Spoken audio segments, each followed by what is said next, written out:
Namaste friends, I am Dr. Vikrant Singh Tomar, Global Convener United Consciousness. Mahatma Gandhi once said, be the change that you want to see in the world. World has always seen two forces. Forces which unite us together and forces which divide us. And there has been two approaches towards these forces. Either criticizing what is wrong or contributing in establishing what is right. United Consciousness is a global initiative of Project Self to contribute and establish divine beyond divides with a mission of one consciousness, one being. Because it is the same blood that flows in all. It is the same water that nourishes us. It is the same air that enriches us. It is the same earth that holds us. Same space envelops us. When a tiny virus doesn't discriminate between us, let's not let any mental virus divide us. Let's not discuss what happens before birth or what will happen after death. Let's focus on what happens after birth and what should happen before death. How should I live and lead in accord with my true nature? Maharshi Patanjali has established a divine scripture called Yoga Sutra, which talks about me identifying my own true nature, the philosophy of oneness, philosophy of union, uniting mind, body and soul, uniting me, you and all. Because when there is chaos inside, certainly there will be conflict outside. When there will be peace inside, there will be prosperity outside. Yoga Sutra establishes a grand model of 8 steps towards an ideal world. First step being yama, restraints, purifying my external behavior towards others and fellow beings, creating an ethically high society. Second, observations, niyamas, purifying my internal behavior, my understanding towards myself, making me an elevated individual. Then asanas, making a physically fit world with a purified body, a world with no disease. Pranayama, breath regulation, leads to purification of breath and regulation of mind. Pratyahara, sense control, leads to purification of cells and a non-distracted mind. Dharana, concentration, ability to focus on any object at my own will, leads to purification of mind and a focused mind. A regulated, non-distracted, focused mind certainly assures high quality of life. Then dhyana, meditation, ability to focus deep and long, leads to purification of I-ness, leads to culminates into fixing mind on my true purpose of life. And finally samadhi, absorption, purifying self and absorbed in my own purpose of life, reaching the goal of life. Yoga envisages a world where I am individually elevated with niyamas. We establish an ethically rooted society in yamas, physically healthy society with asanas, mentally peaceful world with pranayam and pratyahara, spiritually elevated world with dharana and dhyana, and enlightened being with samadhi. Then only there will be Ram Rajya established. Kingdom of heaven will be established, and that will be a real promised land. So dear friends, United Consciousness invites all of you together between 18th to 26th of June to contribute and witness one of the world's most diversified yoga event, International Yoga Week celebration. Sit back and witness one of the grand masters of yoga philosophy, life coaches, dancers, practitioners, meditators coming together on a common platform from more than 120 countries of the world to contribute in establishing divine beyond divides. So sit back, relax and enjoy and witness and get benefited by this grand event. I would like to extend my thanks to European Yoga Federation, AYT Australia, Yogismo International South America, Project Self Incorporation USA, Spiritual Council in Africa, Siddhashram, Yoga Vidya Germany, Yogalam, World Movement for Ayurveda and Yoga for having contributed in this event. Thank you very much. The unnecessary chasing of demands of the senses and mind lead us to many problems of stress, pain, anxiety, anger, etc. And we, the most sensitive beings, remain away from the true realization of happiness and peace. Project Self Bharat is an organization created for supporting individuals of any background to build a strong foundation for a lifelong wellness.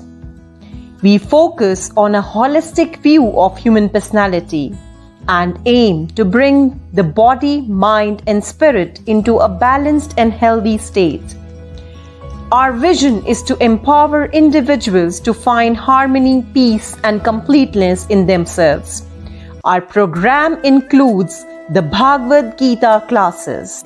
Bhagavad Gita classes is a systematic learning program for a detailed study of Bhagavad Gita.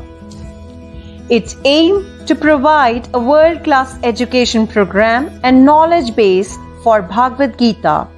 In this program, we include the deep learning, a systematic learning program for a detailed study of Bhagavad Gita, inspiring thoughts, inspiring and uplifting weekly messages based on the teachings of Bhagavad Gita, Gita Sadhana, weekly studied practices based on the teachings of Bhagavad Gita, scientific connections, exploration of the concepts in modern science and management that are relevant to the teachings of Bhagavad Gita, Sanskrit musing, a systematic analysis of the Sanskrit terms used in Bhagavad Gita. Project Self also run Vedanta classes.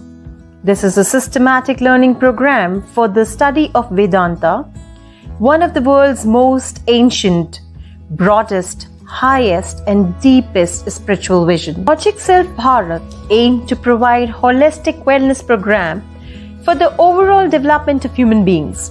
We offer programs on inculcating human values and moral elevation through the study of Indian scriptures. We encourage good health and well-being by providing the classes on yoga and meditation. All our programs are based on the real challenges and problems faced by the people of 21st century. We are logical and scientifically minded, and the sessions we provide are rooted in a scientific approach. Our language is not religious, contemplative, or mystical, but that of a common person. We believe in universal tolerance and we accept all religions, traditions as true. Our approach is the assimilation of all and not the exclusivity of one. Our programs and services are open to people of any background, irrespective of nationality, religion, and professional background.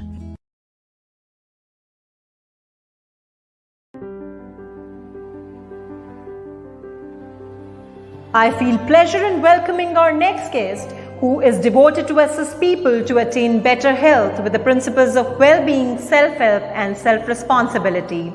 Ms. Kate Peterson, who is the Director of Yoga Solutions in Sydney, for people wanting to expand their understanding for optimum health. After many years of working in the field of body work, mental health and community development, she decided that yoga would be suitable for her clients to achieve a long and happy life.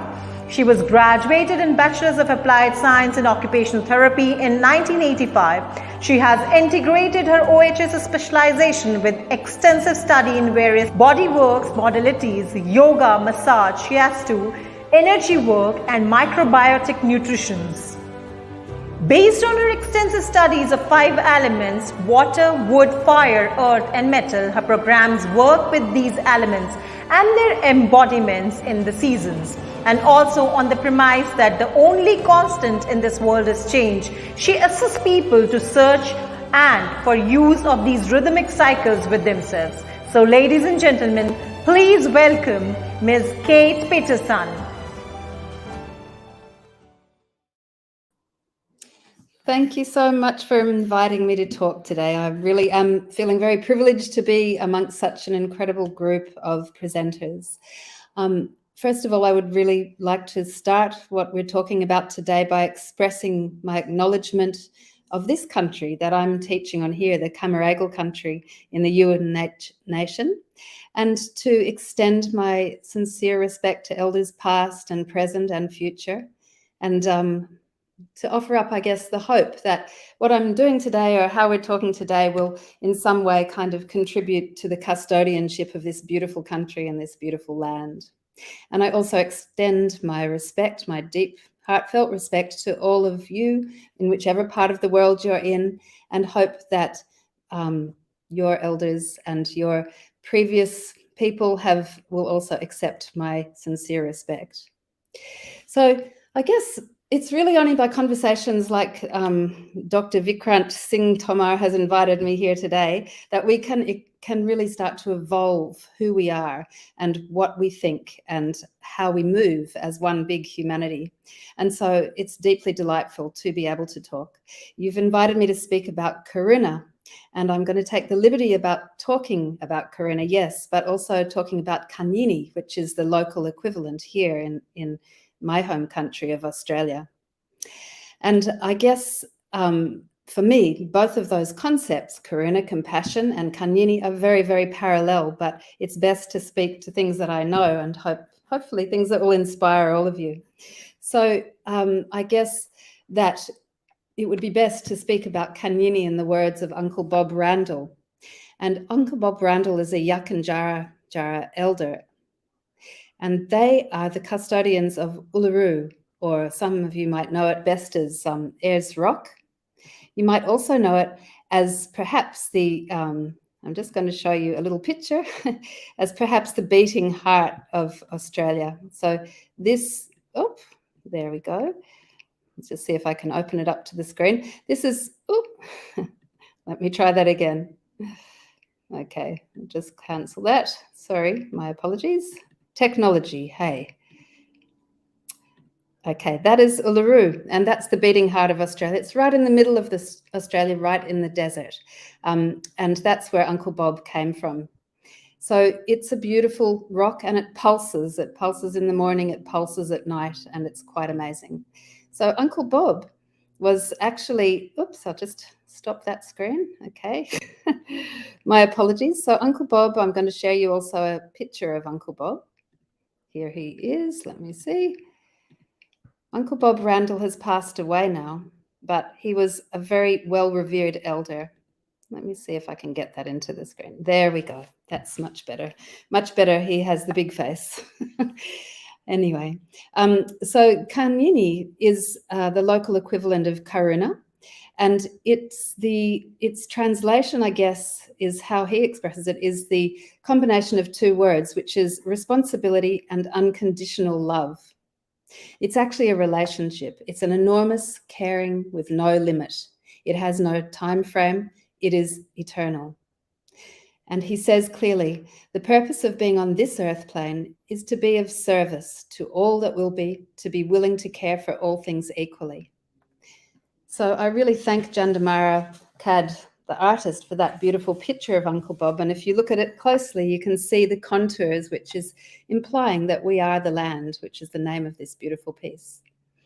So taking our mind now to the subject of Karuna, which of course is translated as compassion, which alongside prajna, or wisdom, or the understanding that there is no self, that we are the bigger self, not each of us independent selves. Those two things, karuna and prajna, are the two wings that lift us up as a humanity, that help us to soar and to come into our full expression, which is really to our full capacity of being able and willing to be custodians not only of our own selves, but also of our communities and also of this beautiful, beautiful world. This is the full expression of being a human when we're lifted up to our highest state. Karuna, compassion, it's a beautiful word. It's not a passive word at all. It's an active word, and it expresses the willingness to bear another's pain. So without true compassion, then when we witness somebody else's grief or the grief of this world, then we're overwhelmed. We go into pain, we go into denial, we go into fear, distress. And in that state, we can be of no use.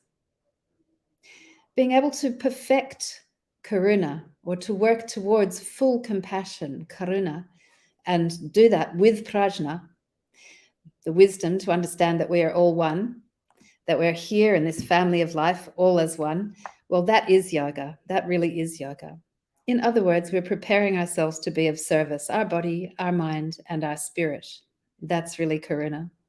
The parikarmas of yoga, the purification of our mind, of which there's maitri, the friendliness, there's upeksa, the indifference to evil, and the mudita, sharing in another's joy. There sits karuna as one of those 4 parikarmas. And that purification of our mind, again, takes us to a higher state of being, a higher state of yoga, which enables us to be big enough, a big enough vessel to hold all the pain in the world, to hold what we come across, to hold our own pain, and to move forward, to evolve our spirit to the very highest of human levels. So as we start to practice those 4 states of mind, ignoring evil and friendliness and relishing each other's joys as well as our compassion, then we start to come into a state of understanding ourselves in the family of all things, our state of connectedness and our state of selflessness, where we are living for others and others are living for us. And that's real wisdom. That's really prajna in its full-blown state.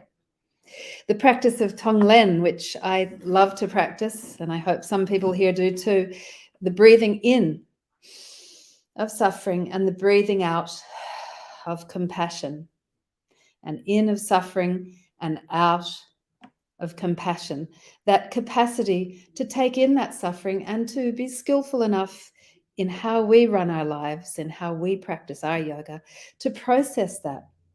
And with that suffering, not to enter the overwhelm and the distress, but to provide the loving kindness that is required to help ourselves process, the person who's presenting that process, perhaps the community, and more lately of the whole world in this terrible state that we have brought it to. So I guess that path of compassion, may all beings be free from suffering and the causes of suffering, may all beings have happiness and the causes of happiness. That thought, that concept, that pathway of the bodhisattva is fundamental to yoga and based on karuna. So finding our way through karuna and just knowing that that really it's about the giver creating the person that takes or receives, and the person that receives creating the person that gives. And that beautiful flow in the family of all living things, be they human or non-human, then that really, really is bring us back into a state of belonging, a state of family. And that's the highest form of yoga. So now back to our local understanding, which I hope is of interest to you. Uncle Bob spoke of Kanyini, and Kanyini is a local Yakan word that he brought to us Westerners, those of us who are not of language and not of culture in this country, though may I hope and pray that one day we are. There's 4 component parts to the whole concept of Kanyini. The first one is Nugara, which is a sense of belonging to home and to land. And that implies the next, which is Walicha, family connecting to life. And that means that be they a small beetle or a lizard or a grain of sand or any other living creature that's come from this earth or any other living system, that those are part of us and we are part of them. And then comes the third part, which really sounds to me a lot like the word karuna and brings to mind the question of just how much links there were in the olden days, because Australian Aboriginals have been here since the beginning of time, at least 100,000 years, back in prehistory, before any of us are capable of remembering, how much to and fro from India was there with Aboriginal Australia. Anyway, the third part, after Walicha, after Nugara, is Kurumpa, which sounds a lot like Karuna to me, and basically means spiritual connection and nourishment that comes from understanding that we deeply belong here, right now. And that nourishment, if we don't have Kurumpa, we can't go on. That's the give and the take, the ebb and the flow with all things. And finally, the fourth part of Kanyini is Chukurpa, which is the ancient knowledge, the dream time, as we call it here. It's understanding that there always has been a set of principles, a set of laws or lore, L-O-R-E, as we call it here, that actually guides what it is to be a human. So, as Uncle Bob said, it's difficult for us to feel whole in a world that demands us to constantly divide. And really, that is the message, isn't it? Dr. Vikrant Singh Tomar has brought to us, and universal consciousness is breathing and living and trying to get over. So that deep internal division leads, of course, to a feeling of external division. And if we're in that divided state, then how can we be compassionate? We're constantly trying to discern what's other, what's out there, what's not us. None of that is true. It's all us. And as we get bigger and stronger and more capable, both physically, mentally, spiritually, with our yoga practice, we're able to hold so much more. We're able to understand that all of it is us. And so that in the practice of compassion, we are practicing compassion for ourselves, for our community, and for the world. And that's real karuna. We must come back to a state of belonging, back to that state of oneness with all humans, our non-human family, and this beautiful earth. And this can be done by following that path of karuna, that path of compassion, and becoming as strong and healthy as we possibly can. We have to move away from our state of egocentric behavior, our egoism that sees ourselves as some kind of separate entity, and move once again into a biocentric view of things. It's what our First Nations have always done. They know, and we know deep in ourselves, especially those of us who practice yoga, that we are part of this mystery, and that mystery moves in and out of form, and we too move in and out of form. So our country, Australia, has been through the colonial era for 252 years and counting. And they've adopted English as their first language. Now, that might be self-evident to a lot of you, but I want to draw your attention in particular to a piece of the English language, a very fundamental aspect of the English language, which is the capital letter I. And it's really, something that we need to stop and think about, because as I share this with you now, let me see if I can just bring that up. Okay, there we go. Hopefully you can all see that. Let me see. Okay, there it is. Okay, the letter I. So I'd like to draw all of your attention to the form of the letter I now. And you can see it's like our spine, standing tall and straight. Between heaven and earth, yes. But at the top of us, it's squashed. It's the separation from all we know to be true, the cosmos, the deep sense of connection to the stars and the planetary system and the infinite mystery. And from the bottom, it's squashed, separating us from the earth and our sense of belonging here. And between that, we stand, disempowered, disconnected, and capable of being enslaved.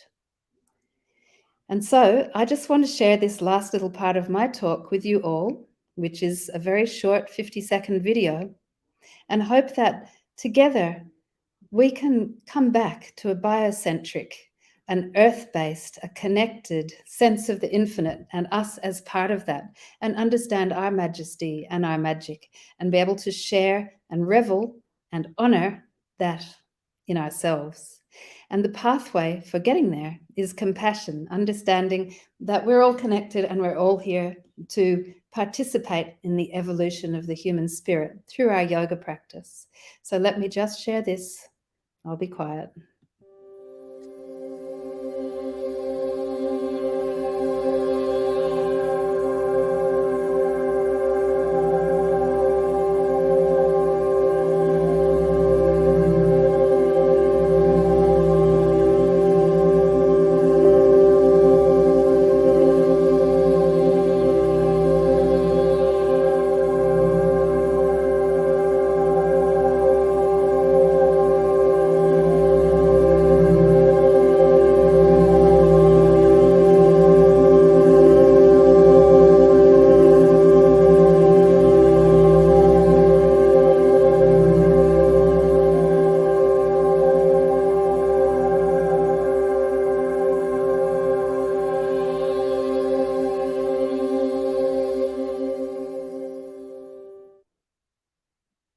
Thank you so much for sharing that with me. And as you can see, my hope for this is that we move back into a state of infinite wisdom, connected to the stars, connected to the fish, the trees, the beasts, and each other.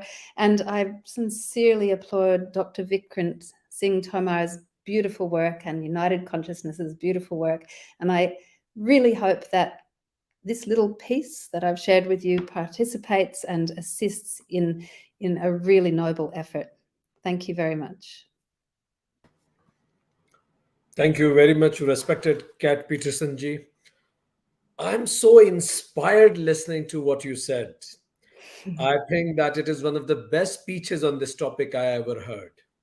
Oh. It has got the best of both of the worlds. You connected us to the natives also. So beautiful concept of Kanini you mentioned, Nugra, Walicha, Kurumpa, Chukurpa, and so beautifully it nets us together in this connected world. You mentioned the definition of Karuna as a responsibility plus unconditional love with an eternal feeling of service to all.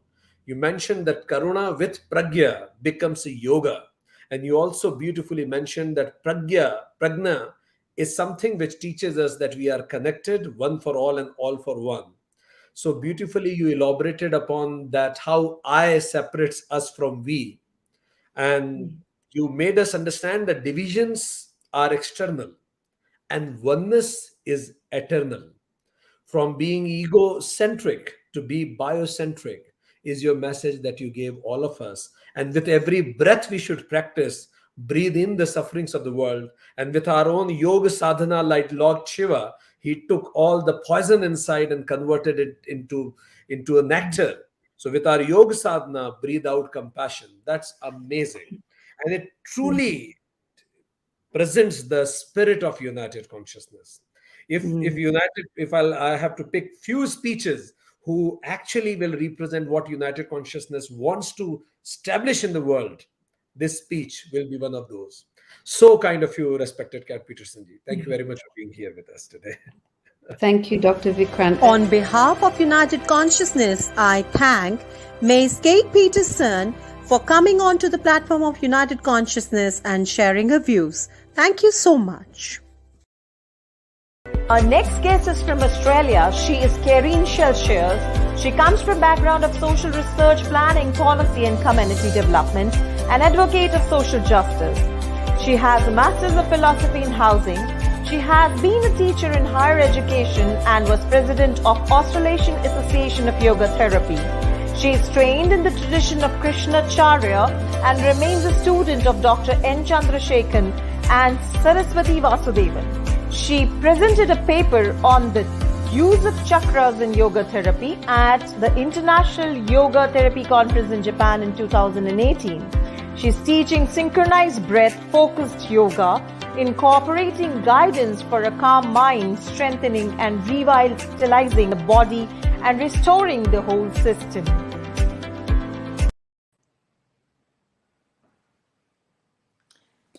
Greetings. Namaste to everyone, and thank you, Dr. Vikram, for the amazing job you're doing in bringing people together all around the world. I feel very honoured to be invited to speak on ahimsa and peaceful coexistence. In the time ahead, I hope to do justice to this amazing topic. It's a lot more, the more I looked into it, it was a lot more profound than I had imagined when I began.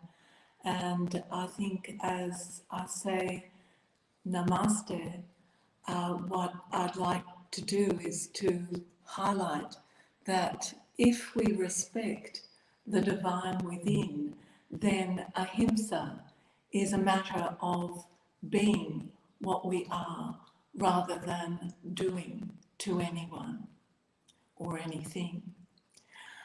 We can say we are all part of the divine. However, we also need to be able in this life to respect the boundaries that define us from others. If we recognize ourselves and others as we truly are, then ahimsa follows, as do all the 5 yamas and niyamas. Not to hurt, not to be untruthful, not to steal, to keep pure, not to covet that which doesn't belong to you. Similarly, in cultivating your own nature, we have 5 components of self-care. Cleanliness, santosha, an attitude of contentment, tapas, self-discipline, svadhyaya, self-reflection, ishvara pranidhana, reverence to the divine within. Ahimsa is number 1. It's the spine that threads inward and outward moral conduct, uniting each thoughtful consideration together. And it begs us to question what is the correct action, what is our duty to self and to others. Every choice, as we know, has a consequence. Every action has a reaction, not just karma, but a law of physics. As such, the concept of ahimsa, to do no harm, is immeasurably profound. Without deep reflection, we innocently, and at times willingly, commit acts of violence, dismissing ancient cultural wisdom towards nature and the preservation of planetary life. Only now do we realize our own depth of ignorance and the damage we are causing through the dominant paradigm. As a further observation of ahimsa, I've greatly admired heroes such as Mahatma Gandhi, whose revolution of non-violence epitomized for me the notion of ahimsa as an immensely powerful mechanism for resisting British colonial rule, and which Gandhi himself described as an active force, a soul force of the highest order. When it becomes active within us, it is intertwined with truth and can work wonders. I believe that that's correct.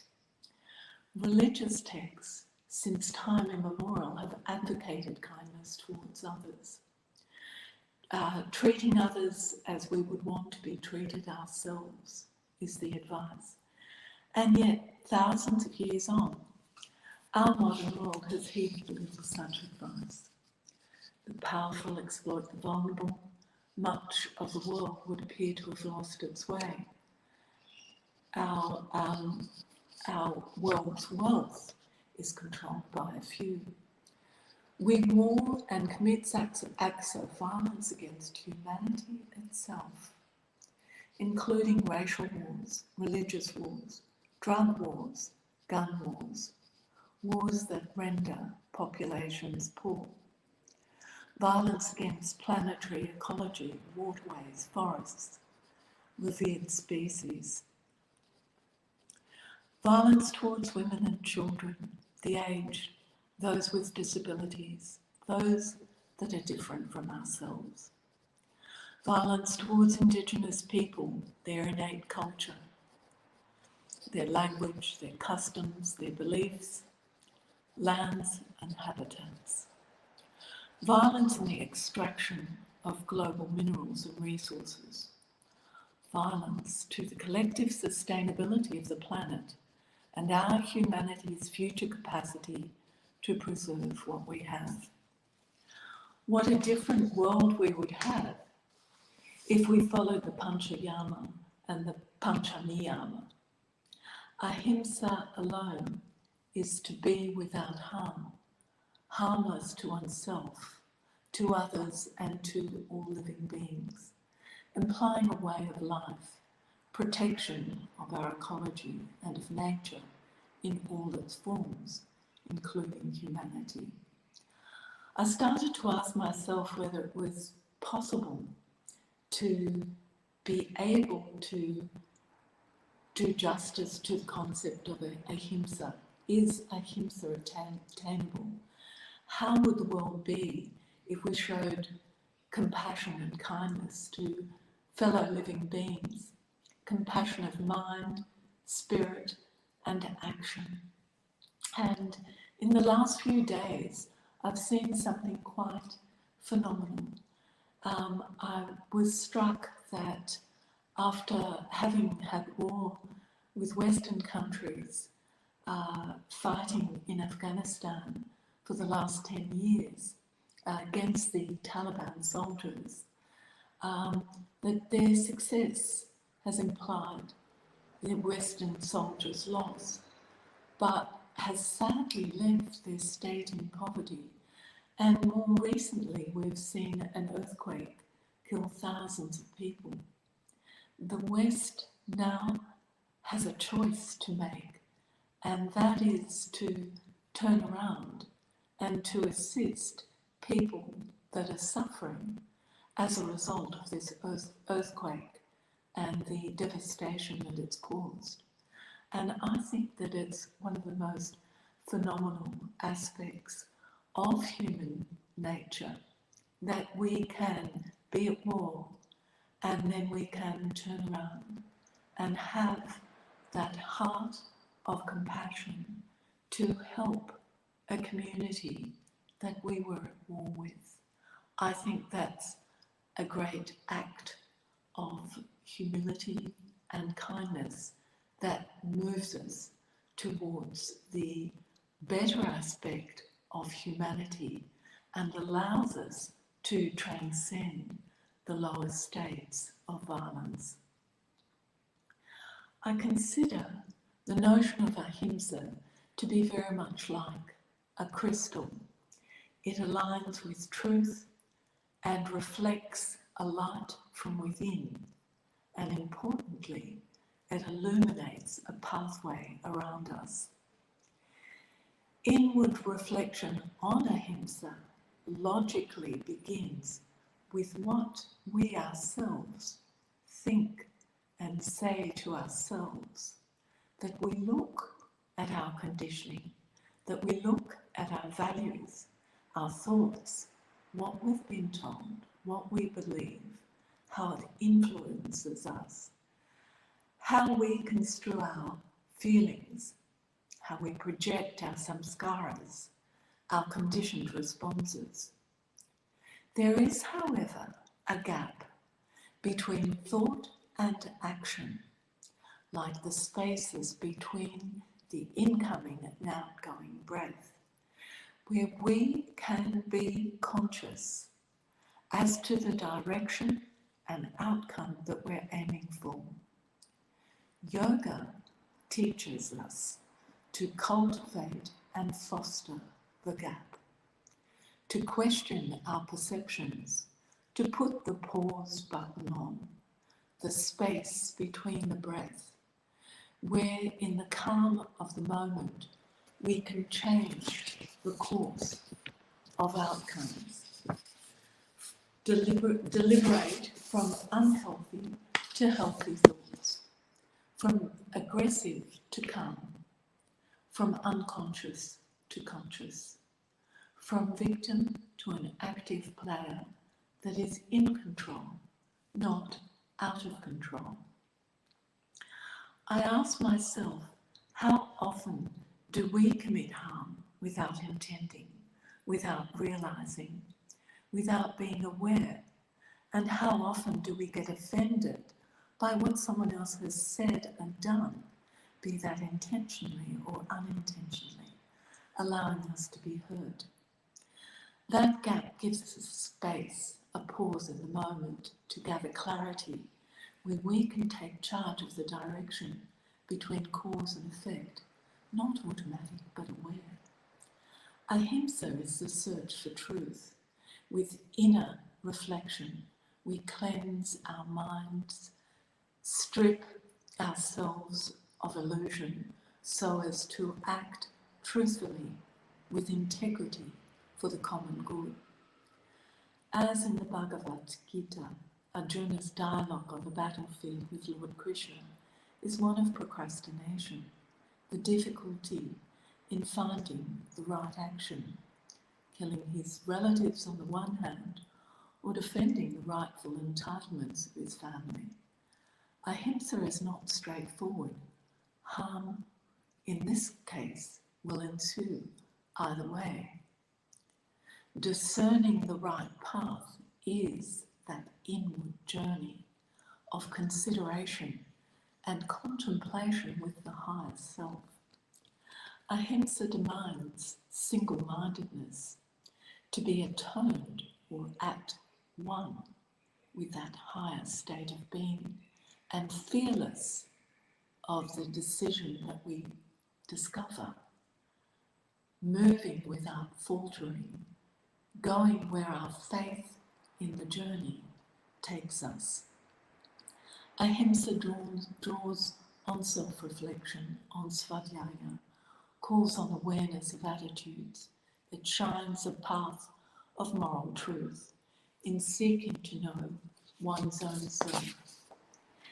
Ahimsa, I would argue, is the wake-up call to refine our attitudes and lifestyle, to become aware of how we serve nature rather than taking all that we can.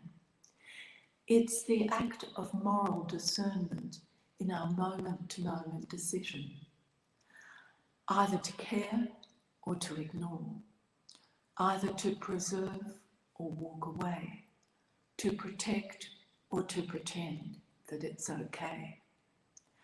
Ahimsa is the moral thread in search for the truth. We are free to move against nature, yes, but we suffer the consequences. Ahimsa is the ongoing dance of self-discipline.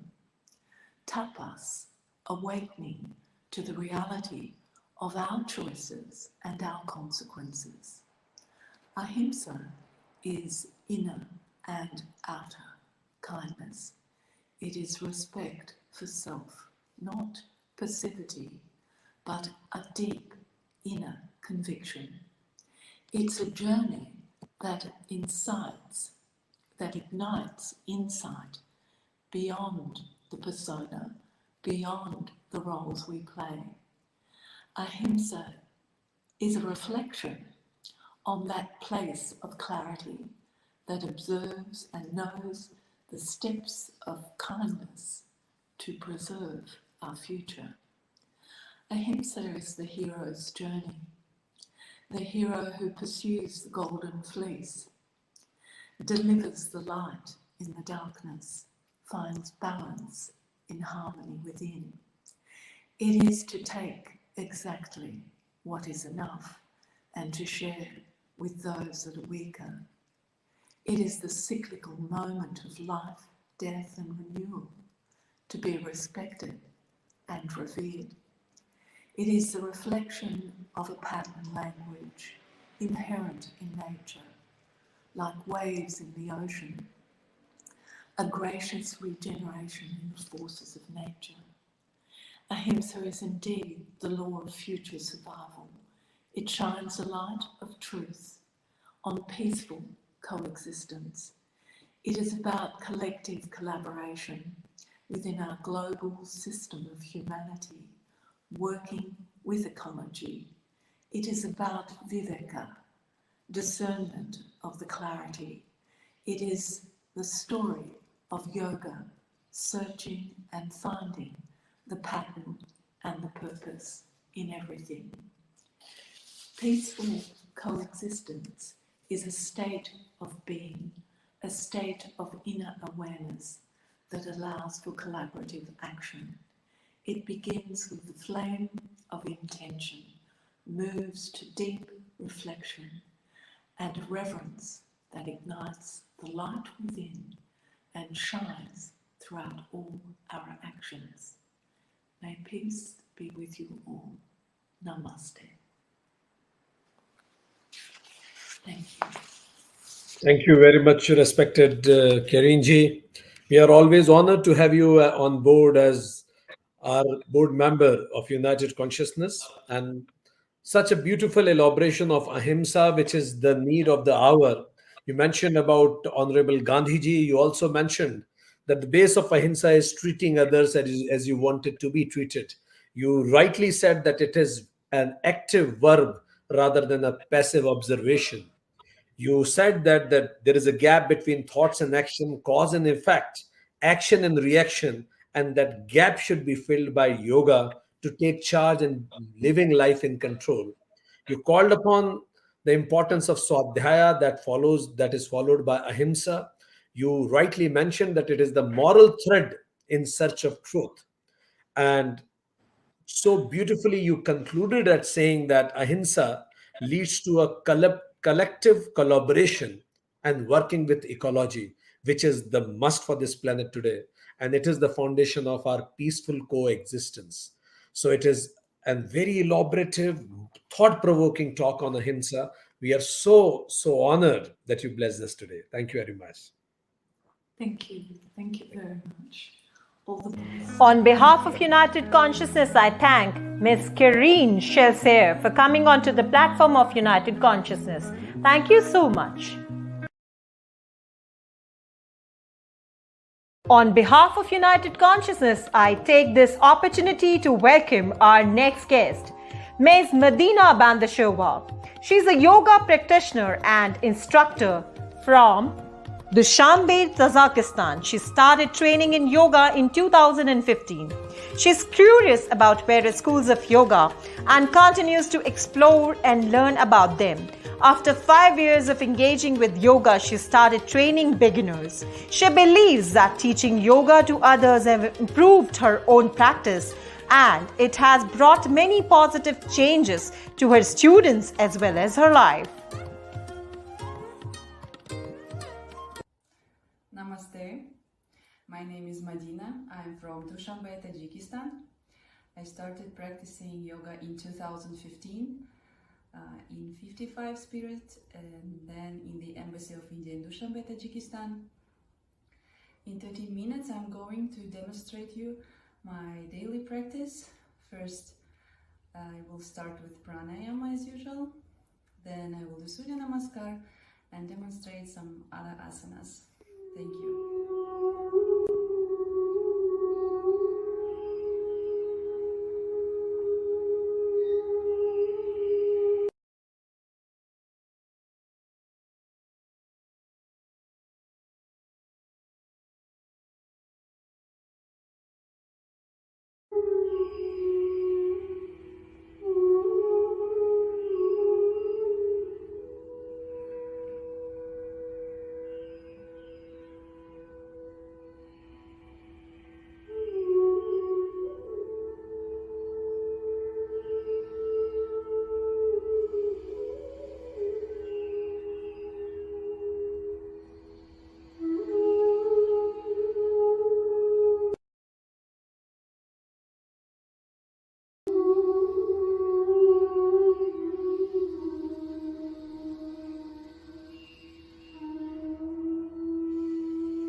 On behalf of United Consciousness, I thank Ms. Medina Bandashova for coming onto the platform of United Consciousness. Thank you so much. Thank you very much, Medina. And I also would like to acknowledge respected Shri Chandrasekhar ji, who is Director, Lal Bahadur Shastri Center for Indian Culture, Tashkent. Thank you very much, sir, for having contributed in this event. Would also like to acknowledge respected Shri Vinay Sahasrabudhe ji, Director, Indian Council of Cultural Relations. Thank you very much.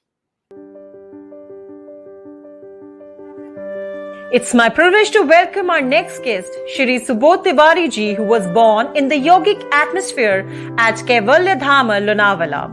At a young age, he received spiritual initiations from Swami Digambar ji, the director and spiritual head of Kaivalya Dham Yoga Institute, and began yoga practices under the guidance of his father.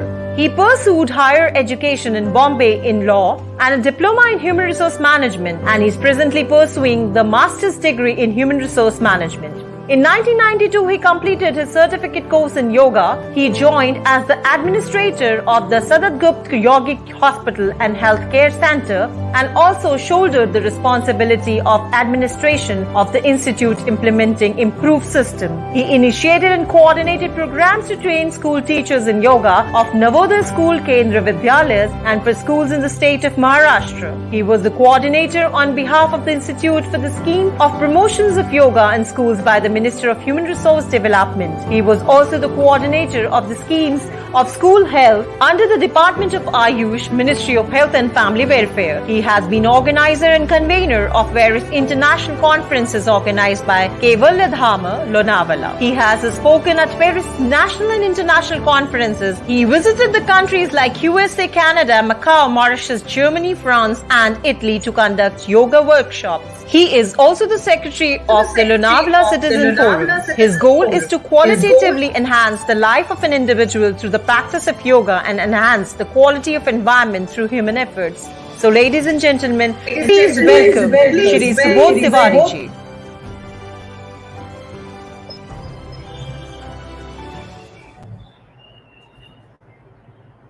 My greetings to all of you from Kaivalya Dham Yoga Institution at Lonavala.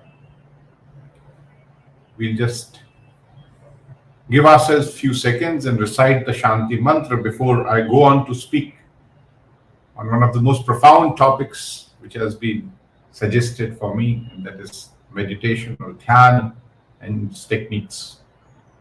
Give yourself a few seconds to relax and feel your breath. Feel the inhalation and the exhalation.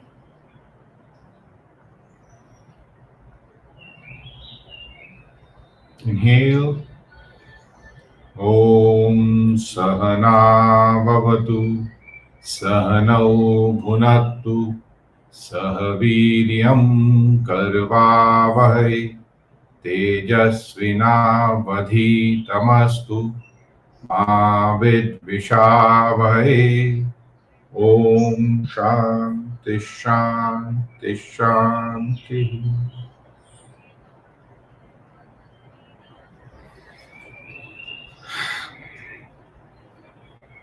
Thank you to the organizers, Dr. Vikram and his team, to have invited me here to speak on dhyan, that is meditation and its techniques.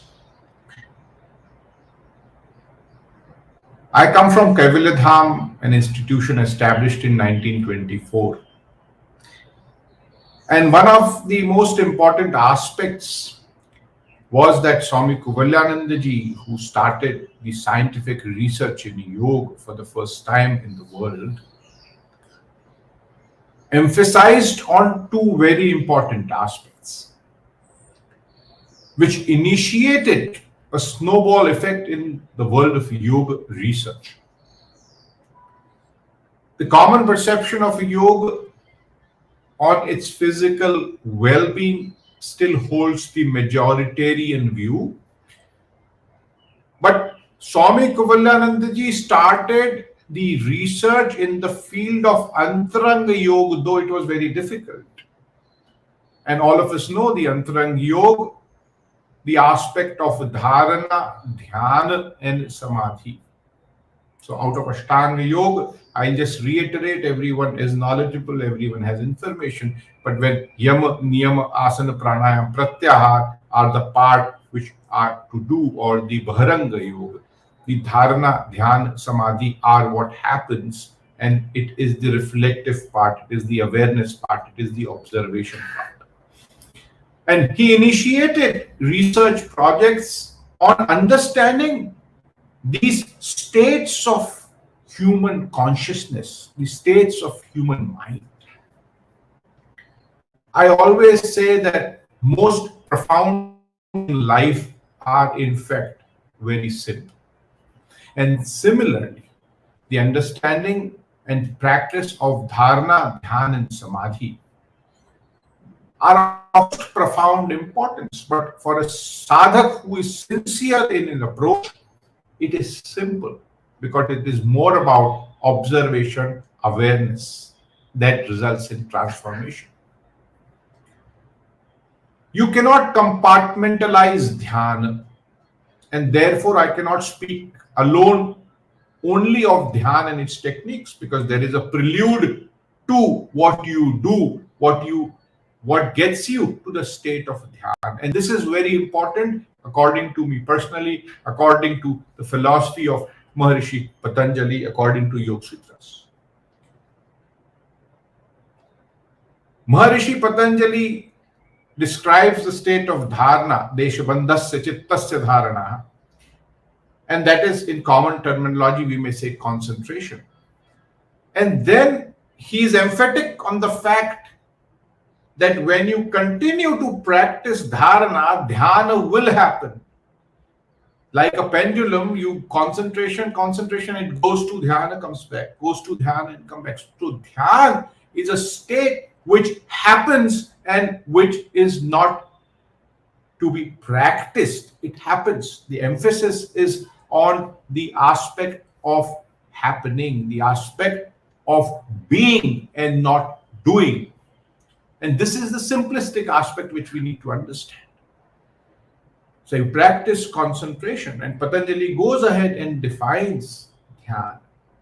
Tatra pratyayika tanta dhyana. Steady and continuous flow of attention on a point, place, or region. So your higher consciousness is focused. It goes into a state where through concentration you are focused, you are aware, you are observant of your inner self. And it is also very important for us to understand,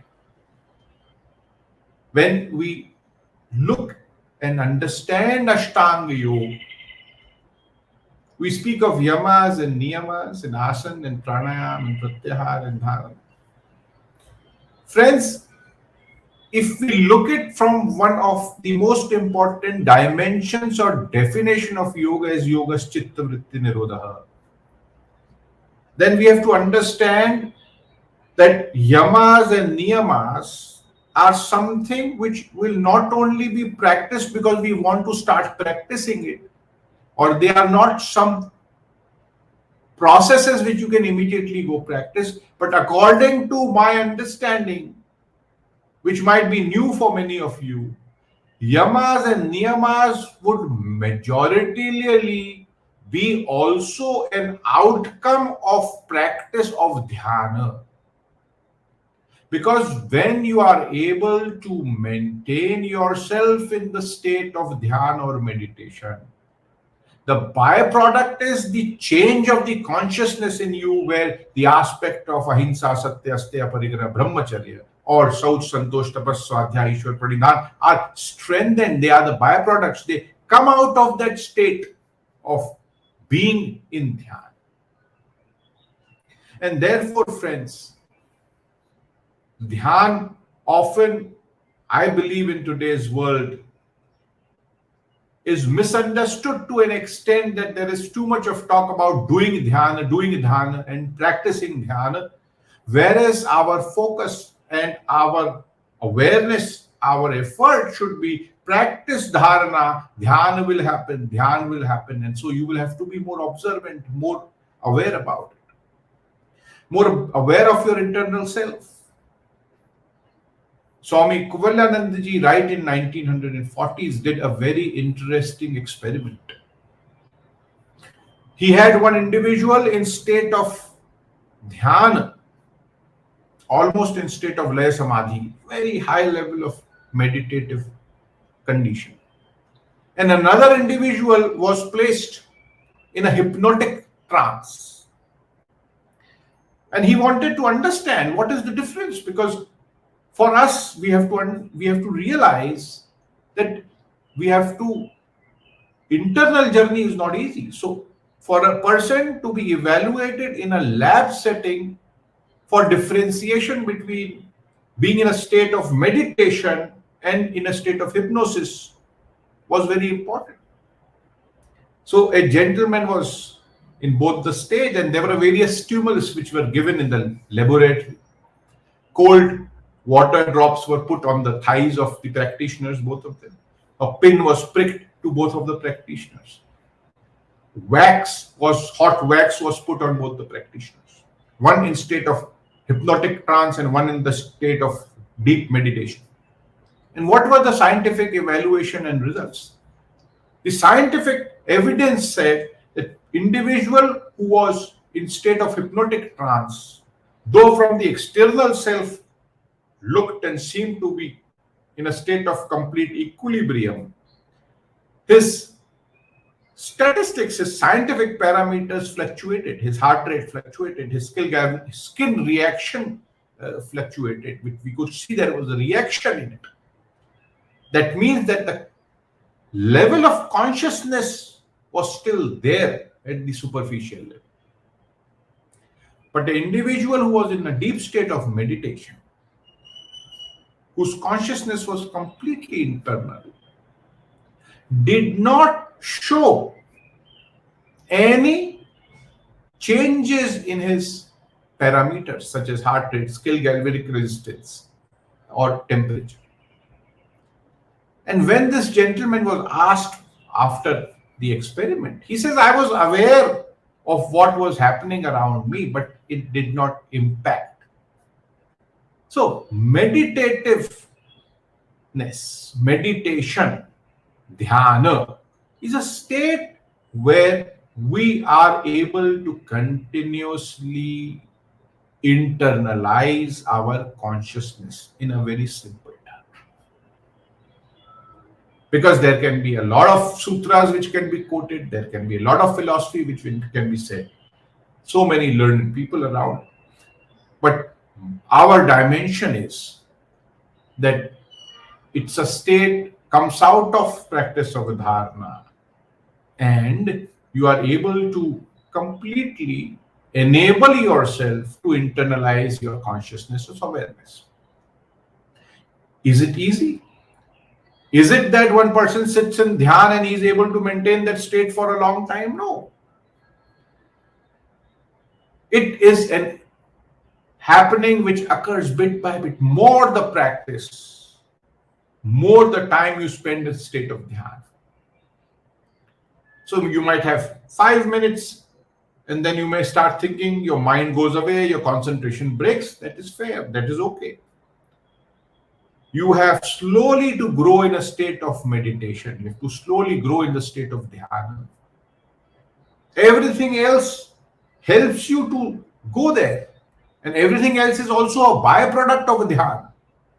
So yama, niyama, asana, pranayam, pratyahar will lead you towards that. But also when you are able to stay in state of dhyana for a long time, your yama, niyama, asana, pranayam and pratyahar will be strengthened. So this is the concept which we need to understand. And that is the reason why the focus of yoga is on chitta vritti nirodha and not on sharira vritti nirodha. It is talking of the higher possibilities of human being, the higher consciousness of human being, the intellect of the human being, the internal travel of the human being. the modern scientific research has thrown so much of light on the benefits of meditation. Patanjali has professed Dhyan as per the Patanjali's Yoga Sutras, what I just quoted. But of course, there are many rivers which meet the ocean. You have Preksha meditation in Jainism. You have Buddhist meditation. You have dynamic meditation. You have Kundalini meditation. You have many meditational techniques which are available for each one of us, because it is variety of human beings and they may choose what technique they want to go through. But every river will lead to the same ocean, and that ocean of consciousness, the ocean of awareness, the ocean of being able to stay in that single point of thought. So friends, enough scientific evidence to show that practices of meditation or dhyan increase your GABA, the neurotransmitters, which make you feel happier, which have positive impact. Meditation techniques have evidence that it reduces your anxiety and depressive states. And one important aspect which we need to understand,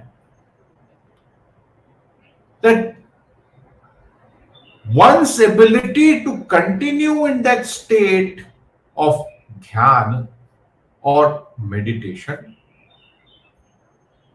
will enable you to strengthen yourself from within at physical, mental, emotional, social, and spiritual level.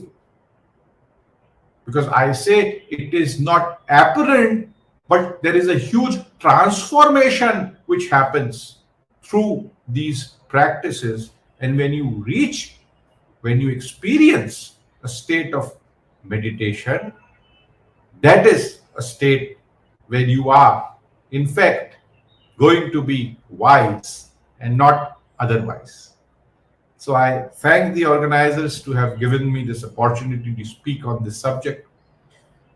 And lastly, I will just say that in yoga, I always quote Swami Kovalyananji and say that no amount of intellectual understanding and pursuit will take you even whit nearer to the sublime experiences of yoga. Only the practice aspect will lead you to that experiential paradigm, which is the primary focus of yoga. So abhyas is the only way out and the only way in. So I thank the organizers and I thank all of you to have heard me. Thank you so much. Dhanyavad. Thank you so much, respected Subodhji, and it's very inspiring. Our respect towards Honorable, in the memory of Honorable Swami Kovalyananji, who has given the gift of yoga to whole country and the world. And we feel inspired that you come from a lineage of one of the most ancient school of yoga, and this legacy has been transferred to generations and thousands of people. You rightly mentioned that we practice dharana and meditation happens. You profoundly said that yama and niyama in a way are the byproduct of dhyana itself. You also mentioned about the research that was conducted in 1940s about, we can't imagine even at that time Kaivalya Dham was conducting scientific research. It's so inspiring. It is a news for me also. It's so inspiring that how person in dhyan and hypnotic trance, fundamental difference can be seen in their state of consciousness. And we will take your message that it is the practice that makes us perfect and not intellectual understanding only, so that we can be wise and not otherwise. Thank you very much, Samadji. Regards. On behalf of United Consciousness, I thank Shri Subodh Tiwari ji to come on to the platform of United Consciousness and share his views. Thank you so much. The knowledge is one which liberates. Akshara Kids Academy is a mission to enlighten the little noble souls. It is an initiative to provide the virtuous knowledge to kids by inculcating Vedantic learning pattern with modern teaching techniques, with a vision to provide a world-class education focusing on the key human values of harmony and love, ethos and wisdom, conduct and ethics. We value education which provides enlightenment. We value making positive contribution to society. We value in child enrichment. We value boredom-free education system. Our academic structure is based on Panchakosha model, focusing on all 5 koshas. We focus on 8 limbs model of yoga.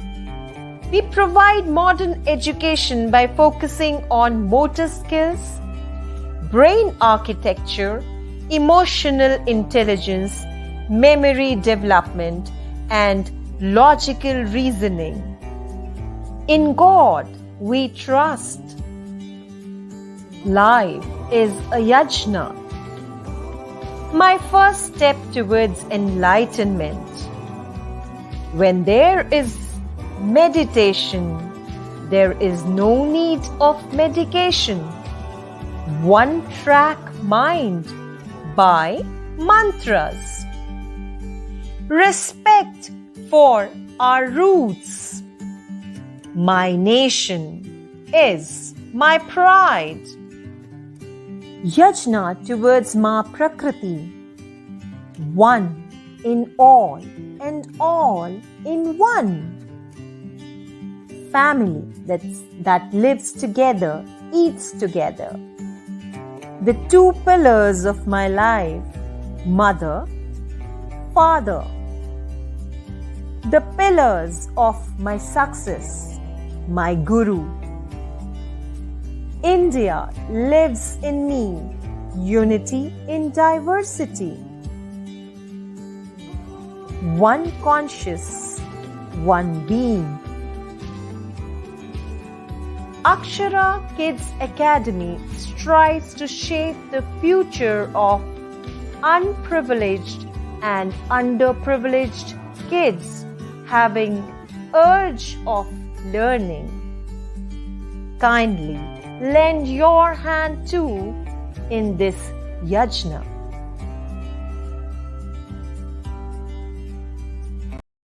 Yoga is the art when it comes to physical realms of asanas, and a science when it touches one's intellect. Yoga is the art and science of attaining true lasting happiness. So let's be more clear into it and have answers from our experts in the panel discussion on the topic Yoga, an art and the science of meditation. Geshe Nyuang Sonam. In 1995, he joined Sera Monastic University to devote his life for intensive study and practice of Buddhism. He has been formally ordained by Khyentse Dakpa Rinpoche and received the highest monastic ordination of Bhikshu from His Holiness the Dalai Lama. Presently, he is working as a translator and a Buddhist scholar. His first book is In the Footsteps of Siddhartha, was published in 2010. Our next panelist is Ms. Baltarain. She's a trainer, coach, speaker, therapist with over 18 years spent in education and training, coaching and healing. She's a certified professional trainer, certified hypnotherapist, certified NLP master coach, past life regression therapist, inner child therapist and a family constellation facilitator, certified points of view practitioner, finding her true calling to become the bridge between different worlds and cultures to touch souls by marrying spirit and matter. She has trained, coached, healed, inspired people to overcome their fears, awakening their inner strength, unleash their full potentials and transform themselves to become an authentic leader living every day in abundance, happiness, love, and fulfillment. Belle is also a storyteller who combines meditation, music, movies, arts, photography, embodiment work, and interactive process to bring more awareness and opportunities for people to interact with life from an open heart and multidimensional perspective. Our next panelist is Dr. Gaurang Joshi, an international Ayurveda physician and expert Ayurveda skin specialist.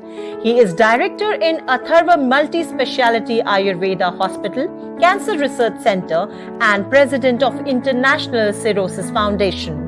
He is also director in International School of Ayurveda, Columbia, and adjunct faculty, Hindu University of America, USA. Dr. Joshi is an international blog writer for many international websites. He has presented many papers in national and international conferences on dermatology and oncology research. He was invited by many international universities as a guest speaker like University of Indonesia, University of Tel Aviv, Israel, Global Cancer Summit 2015 at Bangalore, and many others. He was awarded with Excellent Service Award in 2017 by Vishwa Ayurveda Parishad, Ayush Kamal Bhushan Award for Excellence in Ayurveda Dermatology by Trinity Group, and Ministry of Ayush Gujarat, Healers of India Award by Network 18 CNBC and Apollo Hospital and New Delhi for outstanding contribution in rural India healthcare. In the panel, we have with us Bholanath Yogi ji from Nath Tradition, Principal HVP Nepal. He is also the founder of Children's Peace Home. Nath Tradition refers to the masters of the entire universe and the doer of all supreme human deeds. The origin of the Nath community is associated with the Gorakhanath, the yogic incarnation of Lord Shiva to spread the teachings of the science of yoga. The Nath community is a shared home for all people regardless of their gender, caste and religion. There are two types of Nath, household Naths and emancipated Naths gurus. The household Naths see them as a descendant of Nath who broke their vows of the celibacy and settled down. Any individual from any caste who gets influenced by and believes in Nath tradition can be emancipated saint.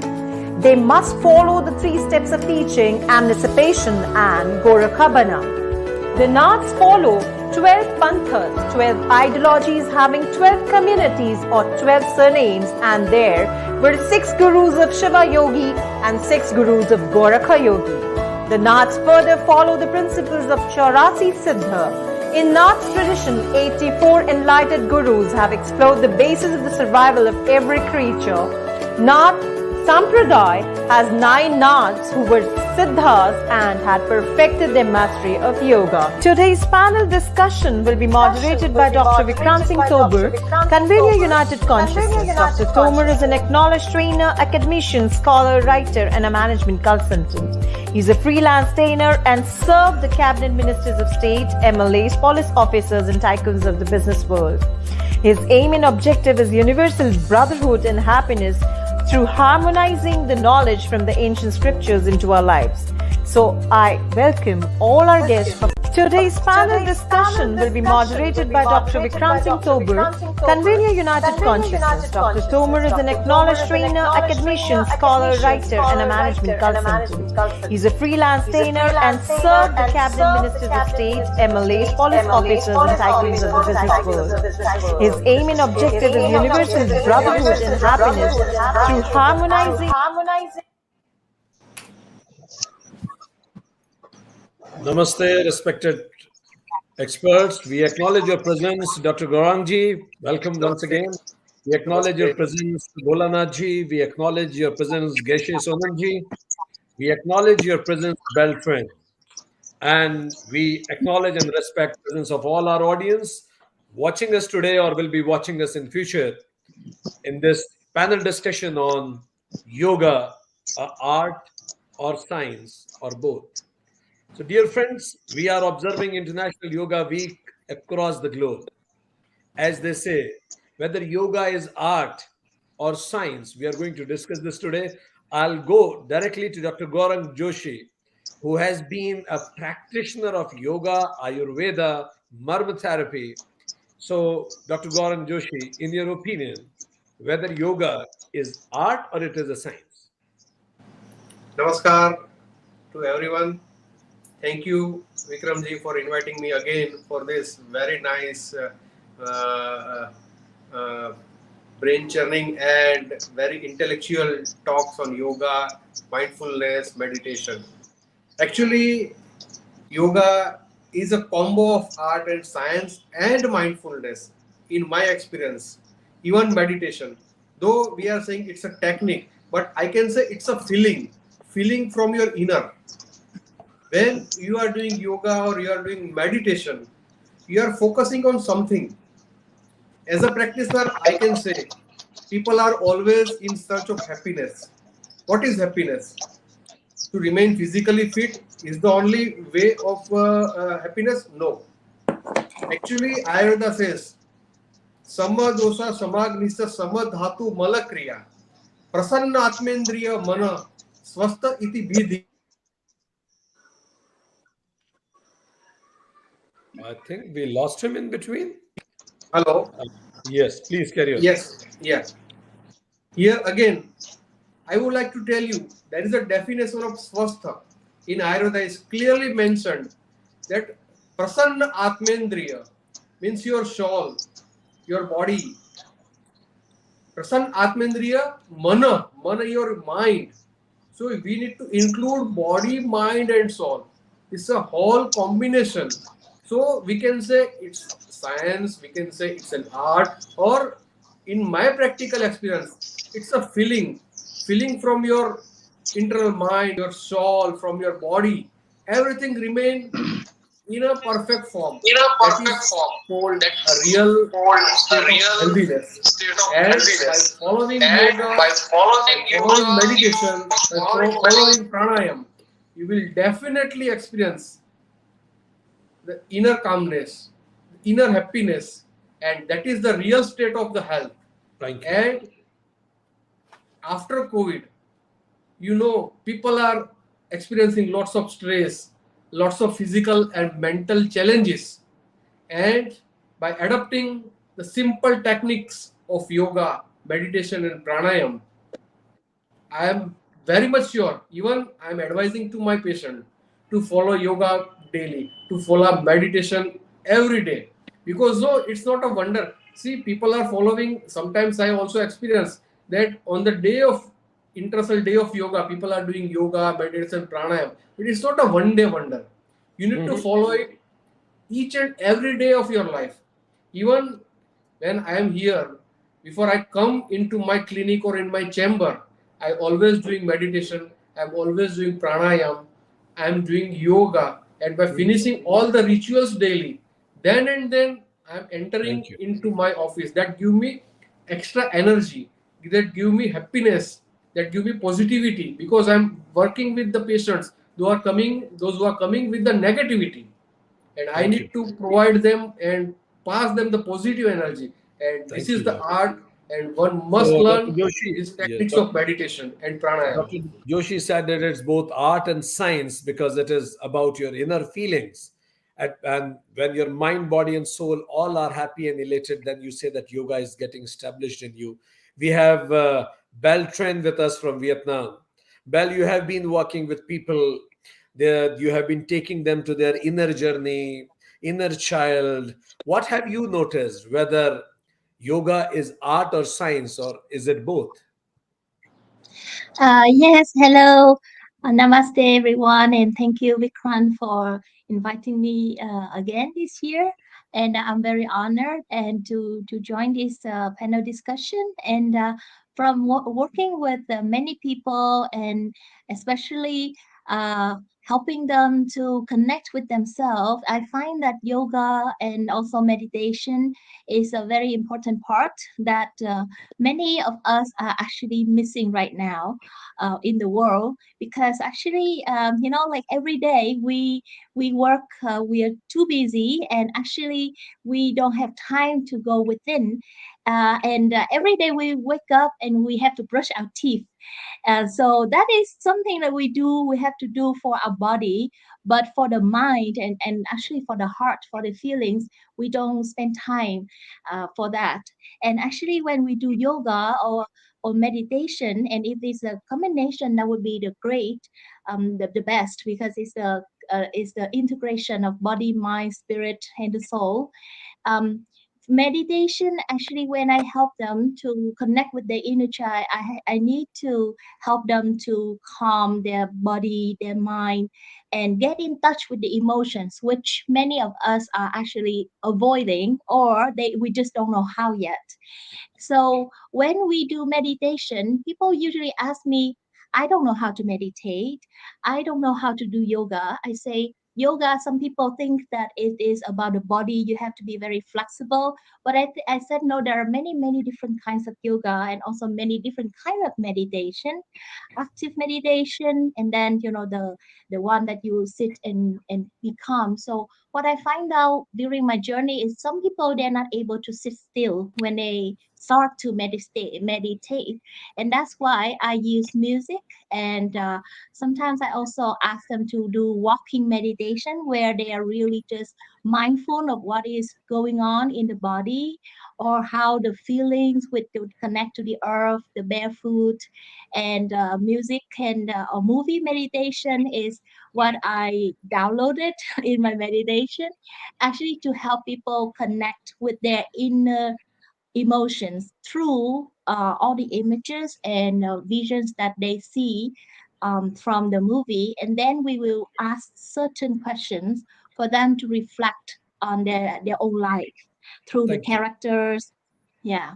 So, So Bell mentioned this that as you brush your teeth daily, you need to brush your mind also daily. And as Dr. Gaurang also said, it is not a one-day wonder. She said that body, mind, once they settle down, then you touch the emotions.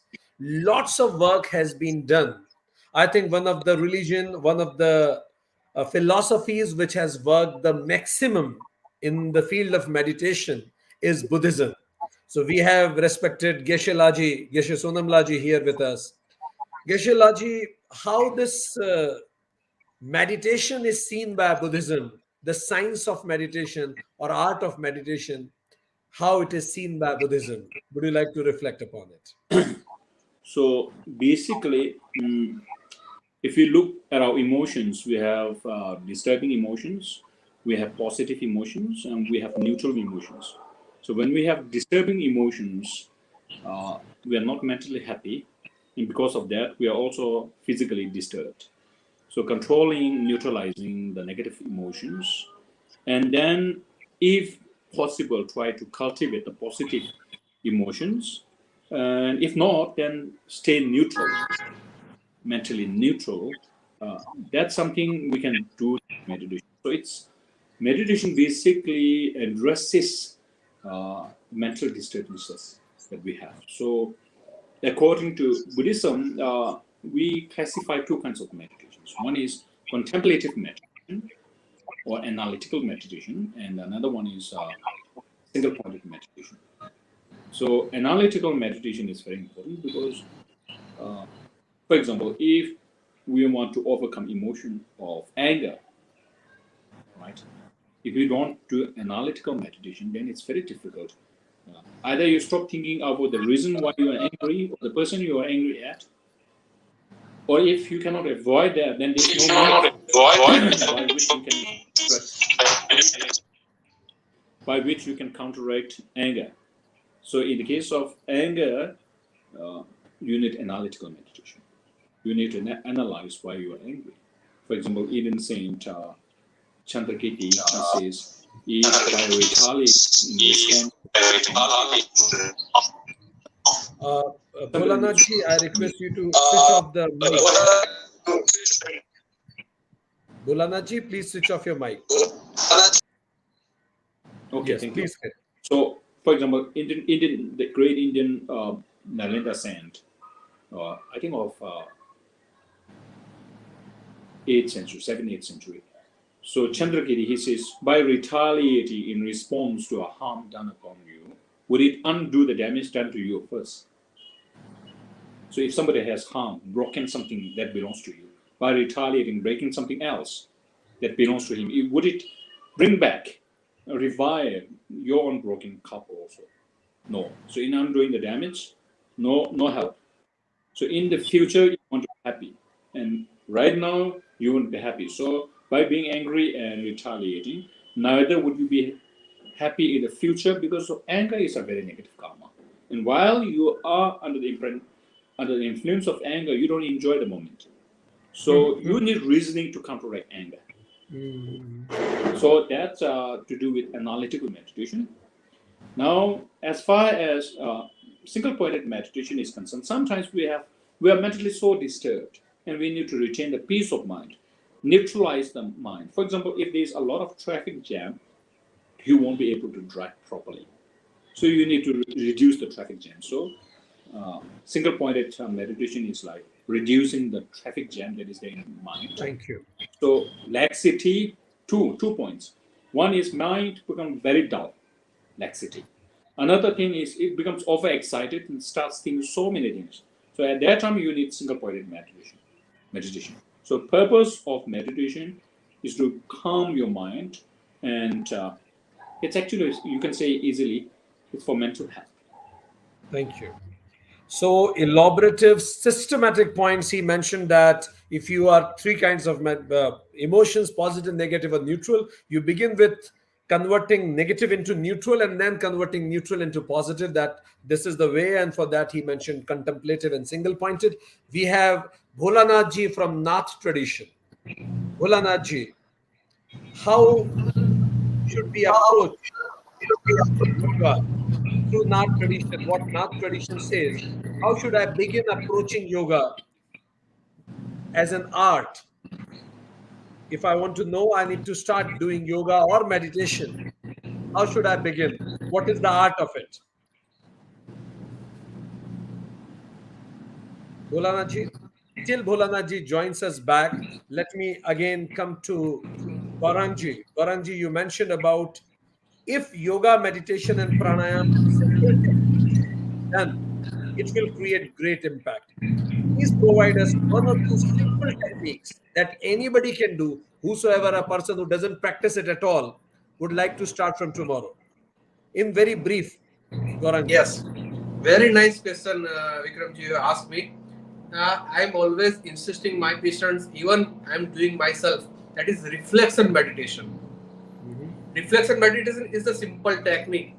At the end of the day, when you are at your home, after finishing your dinner, just you need to switch off your mobile or everything, all the gadgets, and just sitting in a simple position.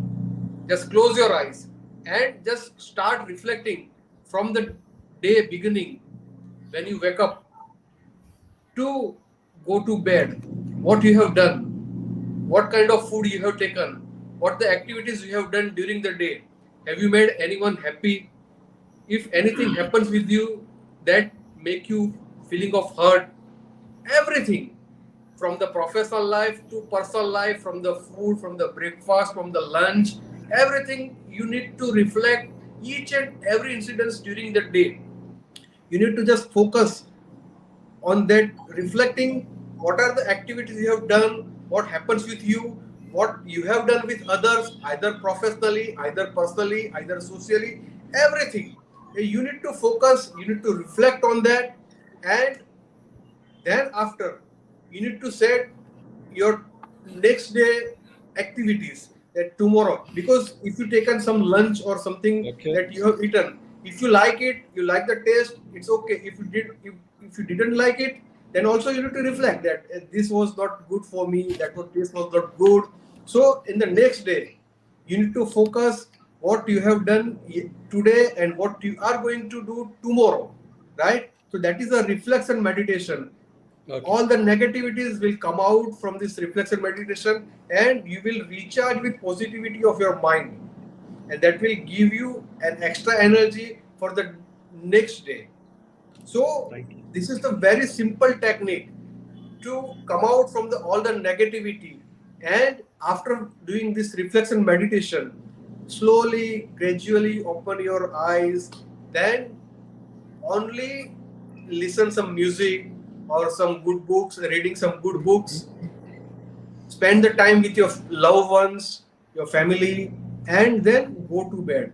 So I always advise my patient, even I'm doing also every day, and that give me a very good positive calmness Thank of you. my mind and positive energy for the day, next day. So I Thank you. always emphasize on this reflection meditation, very simple way to Thank you. come out Thank you, from the Joshi ji. negativity and So, give you an extra positive energy. Dr. Joshi mentioned about reflection meditation, where you reflect upon your whole day activities and then you improvise upon it every day, so that it shouldn't be one day wonder, but every day should be wonderful. So that's amazing, Dr. Joshi. I'll come to Bholanath Yogi ji. We missed you. So, what are the practical tips Nath Sampradaya teaches us to enter into the art of yoga? How should I proceed? I don't do any part of yoga. Would you like to tell us how should I begin? How should a person be initiated? Simple steps. What Thank Nath you very much. tradition is. Thank you very much. यश्चित्त संततलय सलय प्रदिष्टो यस्तु प्रभंजन विधान रतो हठस्स यो मंत्र मूर्ति बसगः सहि मंत्र योगो यश्चित्त वृत्ति रहित सहि राज योगः हठम बिना राज योगो राजयोगम बिना हठ न सिद्धेत ततो युग्मा मानिस्पत्ते समभ्यसेत् गोरक्ष बालम गुरु शिष्य पालम शेषा हिमालम शशिखंड बालम कालस्य कालम जित जन्म जालम वंदे जटालम जगदर्जनालम वंदे जटालम जगदर्जनालम नमः पार्वती पते नमः. I'm very sorry that my computer and phone both disturbed today, so I'm sorry for that, first of all. But the good Now, thing is your mind is not at all disturbed. That is what is yogi. Carry on. oh my gosh. I mean, it worked at the end. Anyway, so when you ask about meditation in Nath Sampradaya, first of all, Nath Sampradaya says in Hindi, जिसका भोग उसका योग, जिसका पाप उसका पुण्य, जिसका न पाप न पुण्य. The Nath has, they do not do anything for the punya or anything for the papa also. They are away from the papa and the punya. So, just for the background only to tell, there are two ways of learning. One is called agama, other is called nigama. So Nath Sampradaya is the agama. That's why they think other way around of the other people think about that. Yanisha sarvabhutanam tasyam jagrati samyami yasyam jagrati bhutani sanisa pashyato muni. Something like that. So that meditation is just something like a cola. So first of all, विज्ञानम ब्रह्मेति बेजाना विज्ञानादेव खलवानि भूतानि जायन्ते विज्ञानेन जातानि जीवन्ति विज्ञानम पर्यंत विषम विशन्ति. So Vigyan is only the Brahma. So that's why meditation, like in all the yoga, is not away from the Vigyana, the science. It is all scientific things, like, you know. So Gorakhnath says, asanena rujo hanti pranayamena patakam vikaram manasam yogi pratyaharena sarvada. So first of all, the asanas are only the rujo hanti. We are talking always about the Ashtanga, but Gorakhnath doesn't talk about the Ashtanga. He says Saranga yoga, asana, pranayam, pratyahar, dharana, dhyan, samadhi. Other two things, yama and niyama, are the only 5 ingredients. Are there 5 ingredients are? There is not only 5 only. There are 16 ingredients there. So they didn't mention very much in yogic term. So it's called asana, pranayam, pratyahar, dharana, dhyan, samadhi. So asana, rujo hanti, pranayama, rujo means the rogas, like in disease, they kill the disease. Pranayamena patakam, the patakata is only killed by the pranayam, which is called hatha yoga. Pranayam means hatha yoga. And when we say hatha yoga means forcefully what we do, that is hatha yoga is not, something like wrong, not absolutely wrong, but it is something wrong in that way. So pranayam and vikaram manasam yogi pratyaharena sarvada. So in that also there are janmantar vikaras are there. So there are dirt are there. So to avoid from that, so pratyahar is very important. After the pratyahar, which dharana comes, when person sit in the dharana, then automatically he goes to the meditation. Meditation is very simple. When you close your eyes, do not think you are going to see the god or something like going to the powerful or the something principle of the yoga or something like that. Don't think something like that. Just to give up yourself. First stage yoga is that. So what I do, of course, I follow the Gorakhnath, but at the same time, I do the Sakshi Dhyana. So just what I observe myself, what I am, actually what I'm doing wrong, or I don't feel any guilty, whether my thoughts are going to the kitchen, my thoughts are going to the library, my thoughts are going to somewhere else. When I close my eyes, or my thoughts are going to the heaven or hell or anywhere, I don't feel any guilty. Just I sit down only. Then the dhyana comes automatically. That's why dhyana, you can't teach other people. It comes in you. So that is the called dhyana, which is meditation. So in that case, so meditation is I feel actually personally erase all the dirty, all the information, because we get the all information around the like the whole day. We go to the like library, offices, or somewhere that we see the rickshaws, the accidents, or something like that. Everything. So we see all information sits in our mind. So once you sit down in meditation, those information which you do not need, but you have to see those informations also, have to have those information also, that it is very quickly, and it puts the all property in you. So it is sort of like connecting yourself is the meditation. I feel like. So So Bholanath just mentioned when people think I'm doing meditation means I'm consulting myself with God. Of course, Gorakhnath says, Sanyogam yoga mityahu jivatma paramatmano. Of course, there are 4 other sutras like chitta vritti nirodha yoga, samatvam yoga uchyate, yoga karma kusav kusalam. But the main thing is Gorakhnath says, Sanyogam yoga mityahu jivatma paramatmano. So that sanyog, it can't come from the material world. So it comes from the only meditation that I feel. Thank you very much. Thank you. Bholanath ji mentioned about to be in between Pap and Punya and Bhog and Yoga, and he said that follow the Nath Sampradaya followed Agamas, and it says that Vigyan is Brahman, and he mentioned about the 5 stages, and he suggested Sakshi Dhyan. I'll come to Beltran. Beltran, you said that when I tell people to meditate, they feel emote, so you use music, you use movies even. So people are watching us from different parts of the world. There are many people who didn't start even doing meditation. When they close their eyes, so many thoughts haunt them. So what is your suggestion? How can they smoothly go into the meditation, art of meditation? Some simple tips that can be executed. I would say that I think we have said that we need to observe our breath, and that is the practice that across the world everyone is doing that. Many people they said that they cannot do that, so that's why I suggest that they just turn on some very nice calm music, and that needs to suit to their ears actually, because different people, because of our religion and culture, we also have different definition of that, the kind of music or instrument that will resonate with us. So but some are very generic one, like the flute or piano, or some just the water, the sound of the water of the stream. It can actually help us to connect with our inner mother earth, and so then we can listen to the sound of nature, the waves of the oceans. That are some of the sound that we also say the sound healing music meditation, that I would suggest them to do that.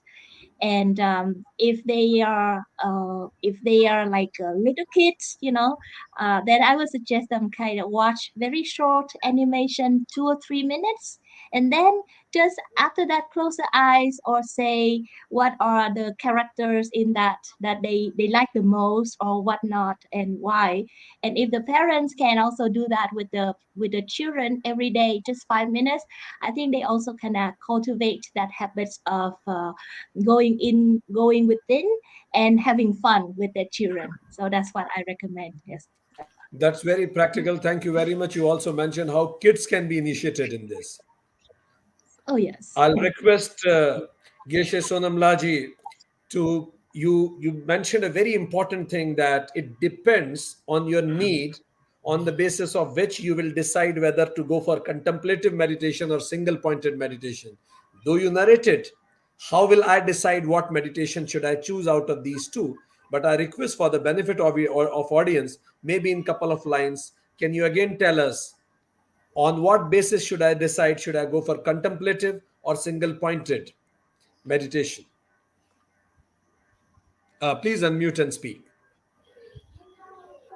Okay, so whether you need contemplative meditation or single point meditation, it's basically dependent what kind of emotions you want to counteract. All right. If you're mentally very disturbed, very stressed, then it's better to do single pointed meditation. Single pointed meditation will allow your mind to calm down. But first, even before you do single pointed meditation, this what Vasu Bantu, I think, 6th century Indian Narendra Master in his Abhitama Koshakarada, I think particularly the 6th step. So it speaks of breathing meditation. So you breathe in and out, and then one rotation, you count, just your breath, think of nothing else. So that will actually calm down your mind, make it more like peaceful. And you don't have to do it consistently for hours or so. Maybe do it for 1 minute, 2 minutes, and then relax, and then later again do it. So multiple times, but the duration should be very brief. If you do that, then the next time you feel like excited. But sometimes people teach you some kind of meditation where you are supposed to sit in meditative state for like hours. So when you are a new practitioner of meditation, that is torture. I would say real torture. You won't enjoy that. Meditation is supposed to make you passionate. It's almost like if you want to watch a movie, you are so passionate about getting into the auditorium or the cinema hall, right? So it should be like the moment you see your meditation cushion, you should feel excited about doing it. So therefore, in the beginning, very short times, like 1 minute, 2 minutes, multiple times, take a break, and then try to do the same thing over and again. So first counting of breath, it should not be more than like 10 breaths, okay? And try to, so that will actually really calm your mind, all right? And then you have to see why your mind is so disturbed, all right? And then you might be, basically many of the reasons why we are disturbed is in relation to our own family matters, our own individual problems and so forth. So then you do contemplation.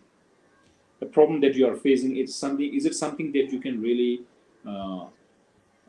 counteract, do something about it? So Shanti Deva says, if it's something over which you cannot do anything, what do you benefit by worrying about it? For example, if somebody says, I have cancer. So if I start worrying, oh, I have cancer, I'm going to die. That's not going to help me.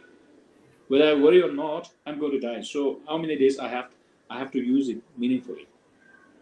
If it's something that cannot be remedied, why worry?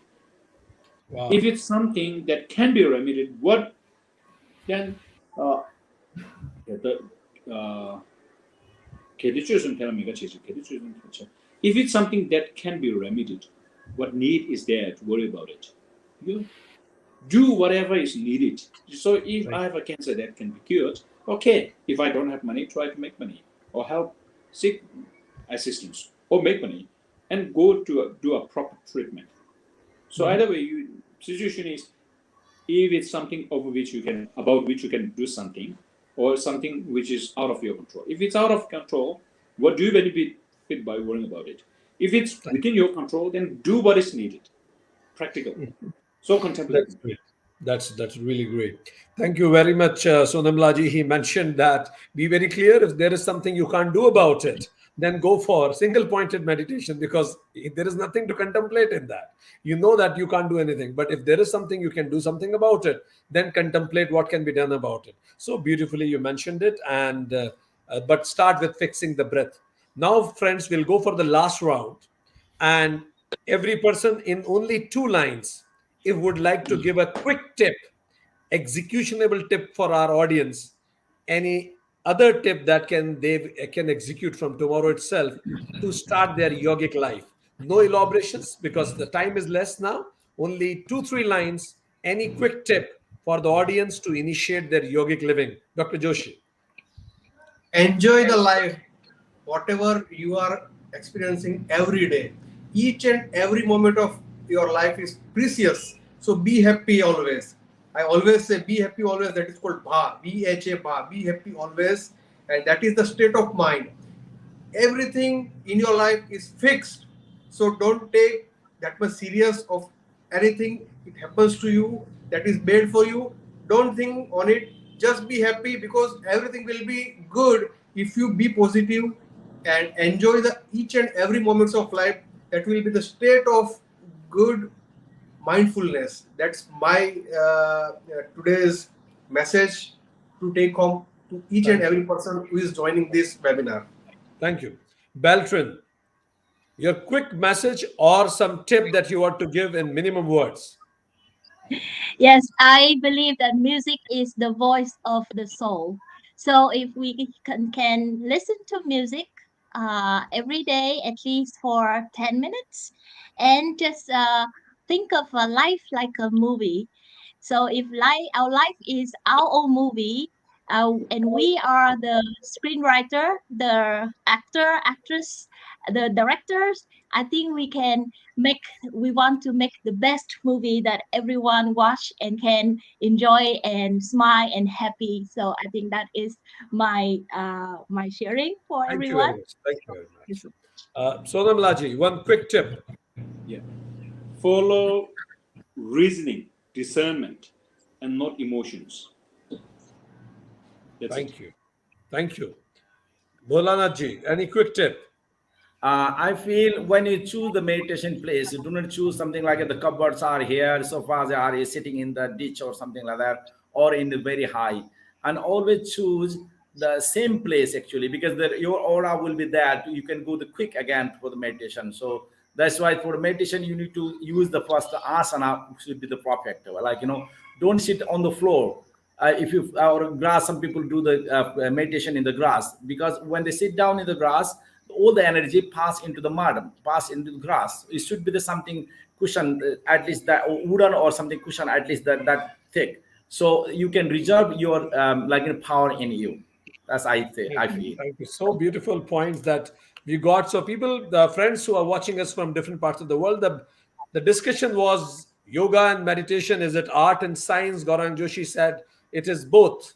It is art also. It is science also. It is the prasanna atmendriya mana. He mentioned about body, mind, and soul. It is inner feeling that has to be elevated. He mentioned that it should not be one day wonder.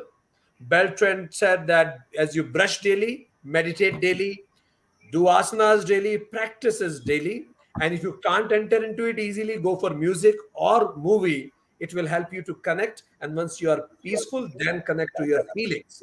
You may start doing it by observing the breath, or connect with the music, or connect with the sound of nature, whatever will help you to connect. And if you have if you want to teach kids how to meditate, show them a small cartoon movie or animated movie or actual small movie, and then let them think about the positive virtues they observe in the movie, and then this is how they will understand how to enter into the meditation.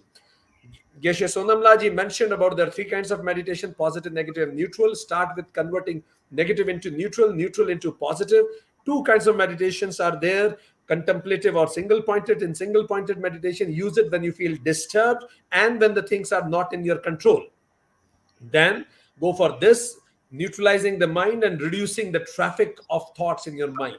And in contemplative meditation, when you want to know why of a problem, why the problem exists, and things are there in which you can control, or any particular emotion like anger or anything, you want to know the root cause of it, go for the analytical approach of it, and that will help you. It will help you to understand, as Chandragiri ji said from Nalanda, that returning the damage will not help you. And he also mentioned about Vasubandhu. He said that start fixing with the breath. 10 rounds of round of rotation of breath will help. And then you decide your purpose and then go for contemplative, a single point of meditation. He said, don't trust emotions. They fake. So go for discern, go for reason. Reason should dictate the emotion if you want to have a stable life, because emotions are like clouds, they come and go. And then Bholanath ji said that be neutral.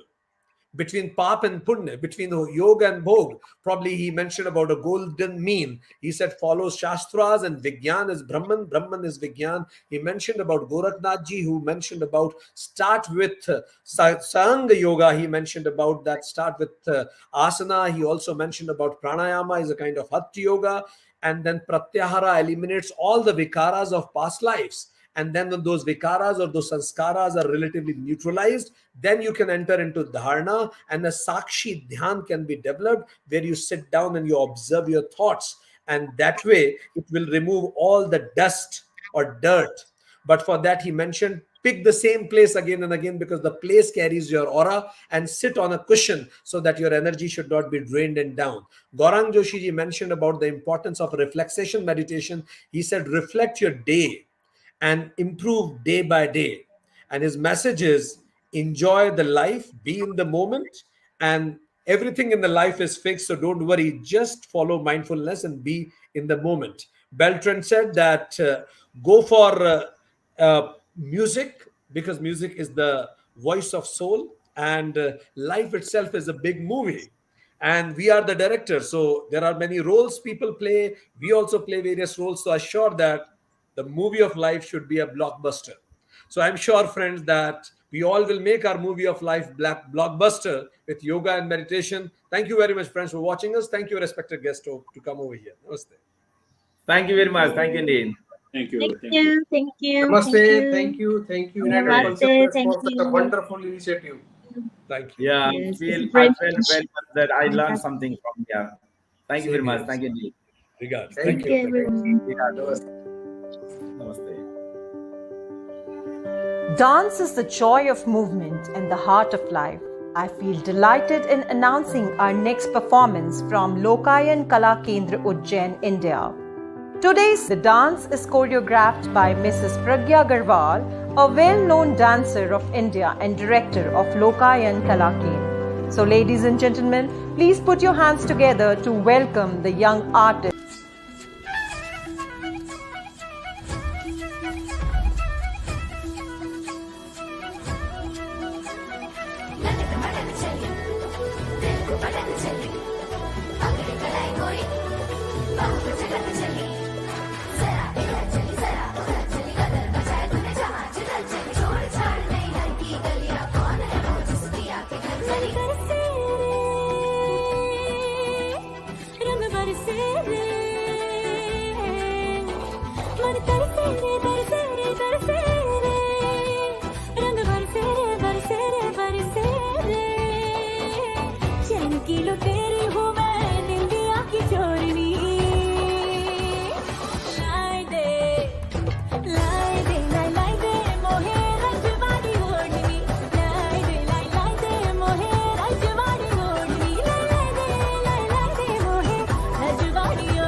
बाजे गाजे बाजे गूंजे सपनों री ये किलकारी रे one उपवन अभिनंदन करता छाई धगा परियारी रे शक्कर भांको झांकी झांको हुई जश्न की ये तैयारी रे मन हर जाओ धन बरसाओ धन सुखवाड़ो जी रे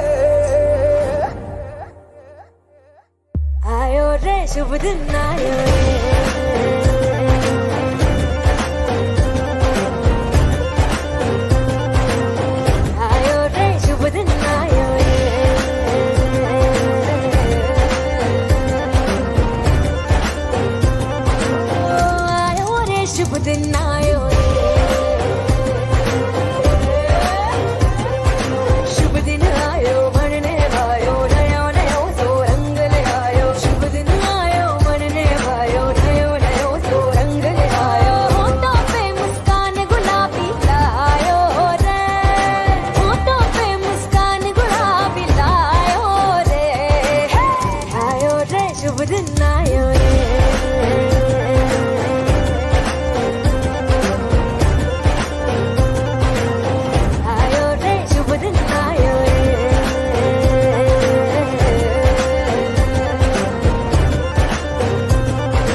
United Consciousness, I thank Lokayan Kala Kendra for her beautiful performance. Thank you so much. I'm privileged to welcome our next guest, Mr. Tulko Tashe Tobyil from Shampa, northmost part of Bumtang Valley.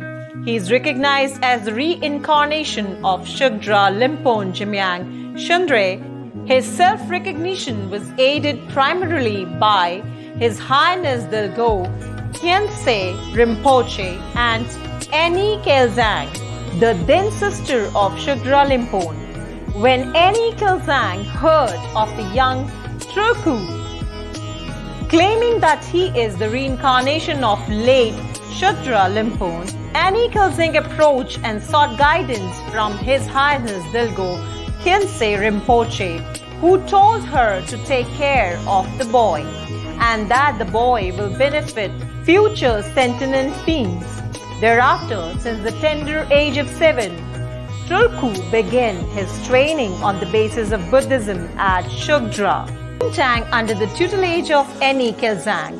After 3 years, when Tulku was 10 years old, he was sent to Nimalung Monastery in Chumney Bumtang to further enhance his training under the guidance of Limpon Tenle, the nephew of the previous Shugdra Limpon.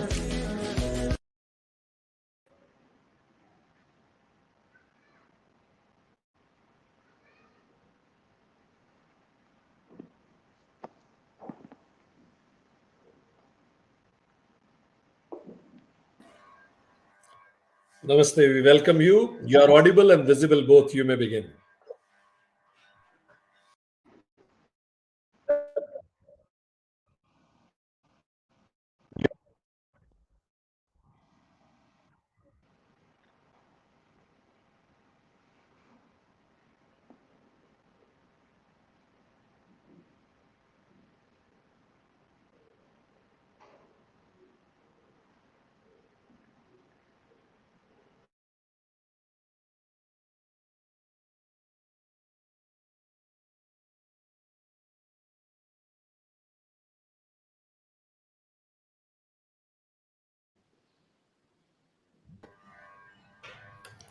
You may begin, Tashi ji. You are audible and visible both. Thank you. Thank you. Thank you so much. Uh, Firstly, I like to thank you all the International Consciousness Yoga Program. I'm really sorry. I don't know much about it, but uh, who I invited here in the online program, and especially for the meditation. So I like to thank you them all, and who are working under them as a president and all. And thank you so much. Especially thank you for the Simranji. And yeah, so it is all about my meditation. It is about the meditation. So actually, we are. I'm really glad that we are sharing some about the meditation technique, and we Buddhist people are almost 95% in Buddhism. So I'm glad that we are sharing with India, our neighborhood country. So thank you for this opportunity, and I'm glad that I can share some my knowledge in here. So especially the Buddhist, I mean the Bhutan and the India is very close country, and especially the Buddha born in the Lumbini, and his Dharma all flourished from the India to all over the world. So all we Buddhists are following the Buddha's step, food step. So Buddha's food step is mainly about the meditation and how to train our mind, and how to make friends with ourselves, and the how to discovering ourselves through the meditation, how to make friends with ourselves.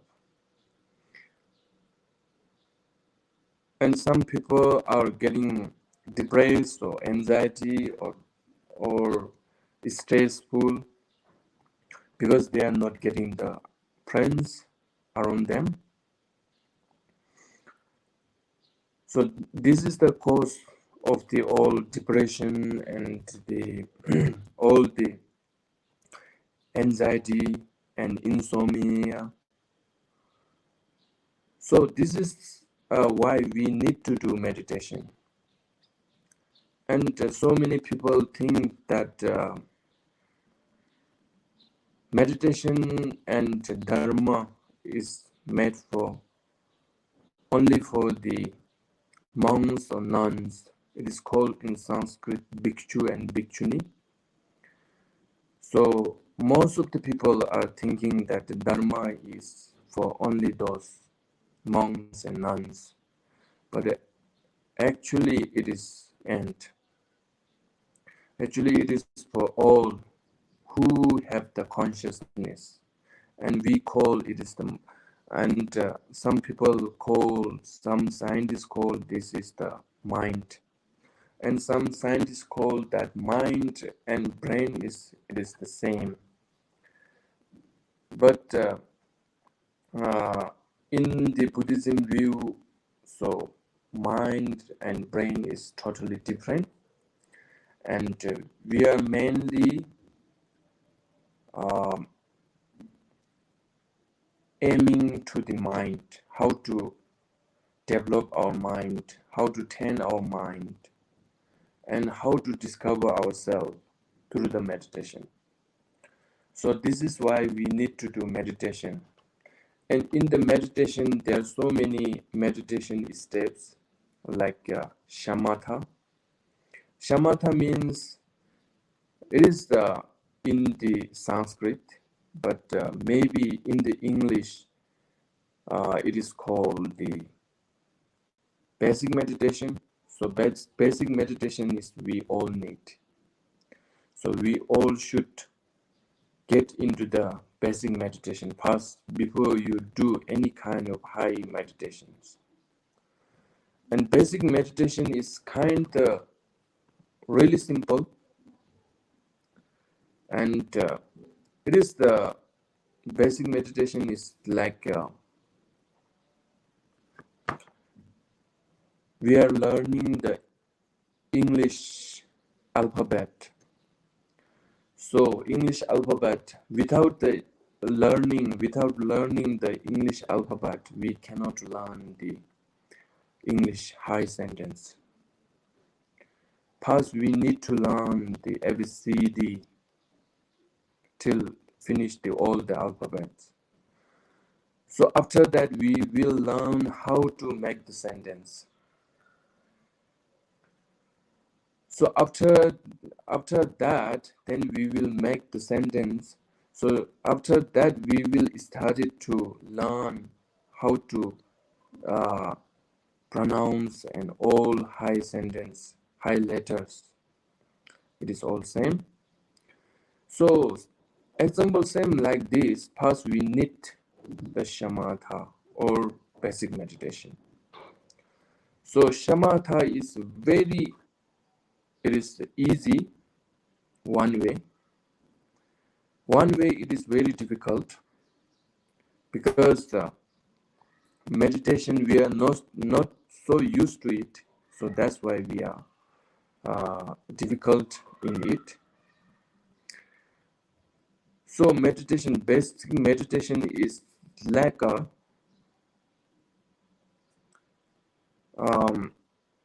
example, like there is so many kind of meditation, but in here I will talk about the shamatha only. So shamatha is basic meditation. So basic meditation will be same like example like how we are learning the bicycles, how we learning the how to ride our car. In the beginning, we will get the theory like how to do with the steering and clutch and the escalator and brake. So after some time with that theory, when we go to the practical diving, then we cannot dive how they give in the theory. So we have to learn step by step, leader by leader. After some time, you will learn how to dive, how to change the gear, and all those things leader by leader. And you cannot write perfectly in the beginning, but you will learn slowly. Example same like this. And our basic meditation in shamatha, there are so many techniques like breathing meditation, exhale and inhale, and which is our mind, which is the busy mind, keeping on it. And there are so many meditation, the technique, again, the how to keep on the sound healing meditation, how to keep our mind on the sound, like raindrops and the wind sound. The wind sound will be really difficult, the very different when it hits on the trees, and it will be different when it hits on the high mountains, and it will be different when it hit on the river or waterfall. So it is okay to apply your meditation on those natural sound. Even nowadays there is so many apps the soothing sound meditation. I'm sure that there is so many soothing sound meditation. So it is okay to keep your mind on it. So in the meditation, firstly we need to know how to sit properly, and there is 7 posture. The 7 posture is Buddha Veruchana's 7 posture. I will talk on it. So this is the firstly we need to do cross leg, fully closed cross leg. If you can't do the fully cross leg, then it is okay to do with the half cross leg. So half cross leg, but your right leg should be on the left legs. So this is the first posture, and after that it will be in the gesture of our hand, and our hand should be left hand under the right hand, and 2 thumbs touch each other. After that, we have to state our back. Back should be straight. And this is the third posture. After that, our shoulder should be wide, like a vultures. When vultures fly, so their feather will be very bright and very white, should be in balance. So this is the fourth. So after that, our neck should be gently bent. This is the fifth. So our tongue should be, the tip of the tongue should be upper palate. So after that, our eyes should be land on the tip of the nose by semi-open eye. So this is the how we make the position of our body. So our body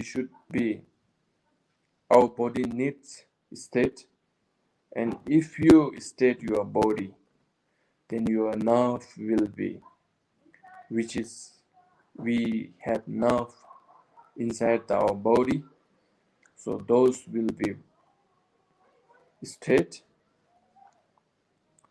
So if your nerve will be straight, then which is going through the nerve, the bloods and the breath, all will be clear. Example, like if you want to come the water source or water pressure through the pipe, then your pipe should be straight and the water will be come by force or pressure and clear. So same like this, our body should be straight. So if you do the body is straight, then your nerve will be straight. If your nerve will be straight, then which is going through the blood and our breathings, those all will be clear, and our body and mind will be very clear. And then after that, you can do more concentrate or focus, whichever you use the method, breathing meditation or sound meditation or form meditation. So I will talk here only about the 3 technique of meditation. So breathing meditation, which is where I'm talking about it, which is we can breathe, exhale, inhale. When you exhale, So you should focus your mind with the breath, exhale. When you inhale your breathing, then you should focus your mind on the breathing again. Your mind will be getting insight with the breath. So this is the breathing meditation, how to do breathing meditation. And one thing is the sound meditation, which is I mentioned already. When the wind hits on nature, the sound will be different. So it is also okay that your mind keep on the sound, any kind of sound, soothing sound and very melody sounds. And after that, this sound meditation will gain your listening power and all. Your mind should be on the sound, how this sound is going. Because this sound is going on only present, not the past, not in the future. And after that, I would like to say visualization, the poem meditation. The poem meditation, any kind of poem you can do, like beautiful flowers, beautiful skins, and beautiful views in the nature. And if you can, it is okay to do on the Buddha's picture, with the Buddha's picture. This is the how to visualize. And this poem meditation will gain your visualization meditation. How to visualize when there is the no form, when there is the no object, when there is the no subject. So this poem will develop your how to visualize your meditation. So this three is the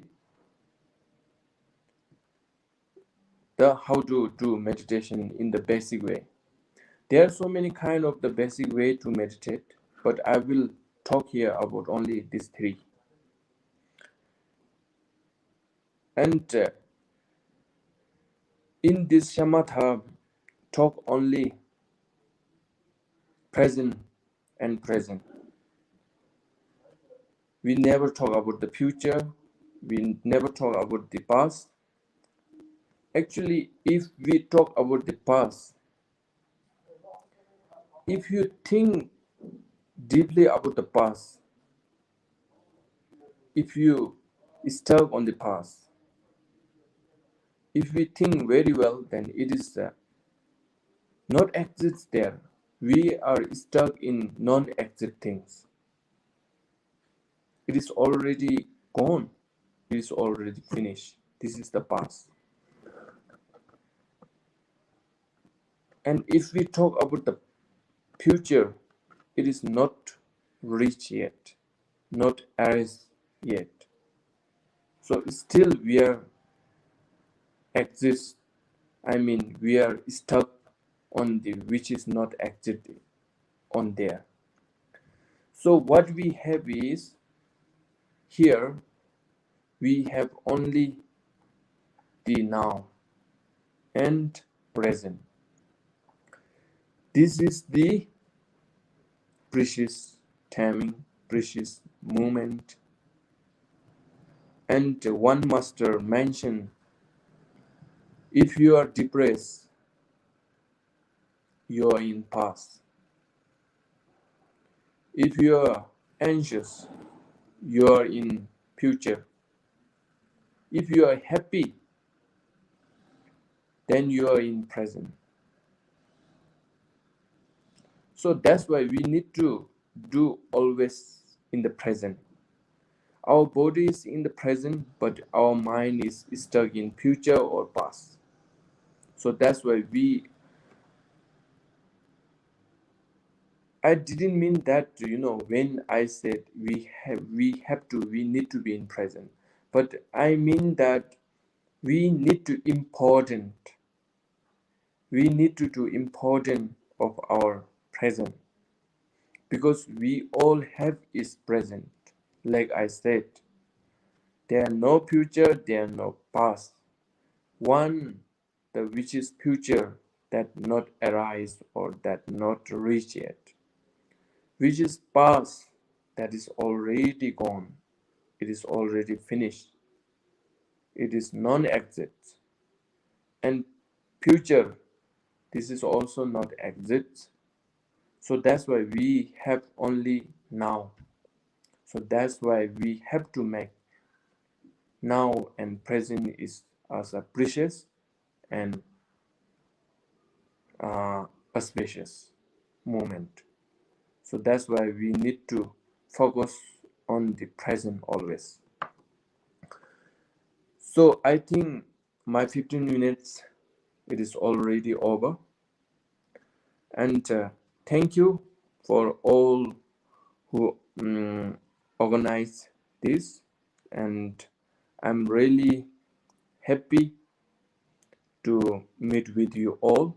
I'm really happy that who organized this really precious program, and I will pray this United Consciousness International Yoga will be increased more and more, and may our world will be always in the peace, and all people will be connected each other through the meditation. And please all make friends with yourself through the meditation. Thank you so much. Thank you very much, Tulku Tashiji. Thank you for addressing us from the land of happiness, land of meditation, Bhutan. So excellently, you told us about the philosophical and practical aspects of meditation. I'm sure, getting inspired by what you told, many people will start doing meditation to create a better world. Thank you very much. Thank you. Namaste. Have a great day. Thank you. Namaste. On behalf of United Consciousness, I thank Mr. Tulukuta Shetovbio for coming on to the platform of United Consciousness. Thank you so much.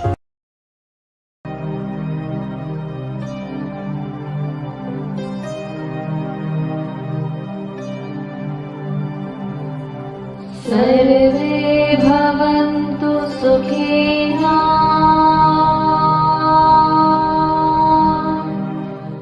सर्वे सन्तु निरामयाः सर्वे भद्राणि पश्यन्तु मा कश्चित् दुःखभाग् भवेत्।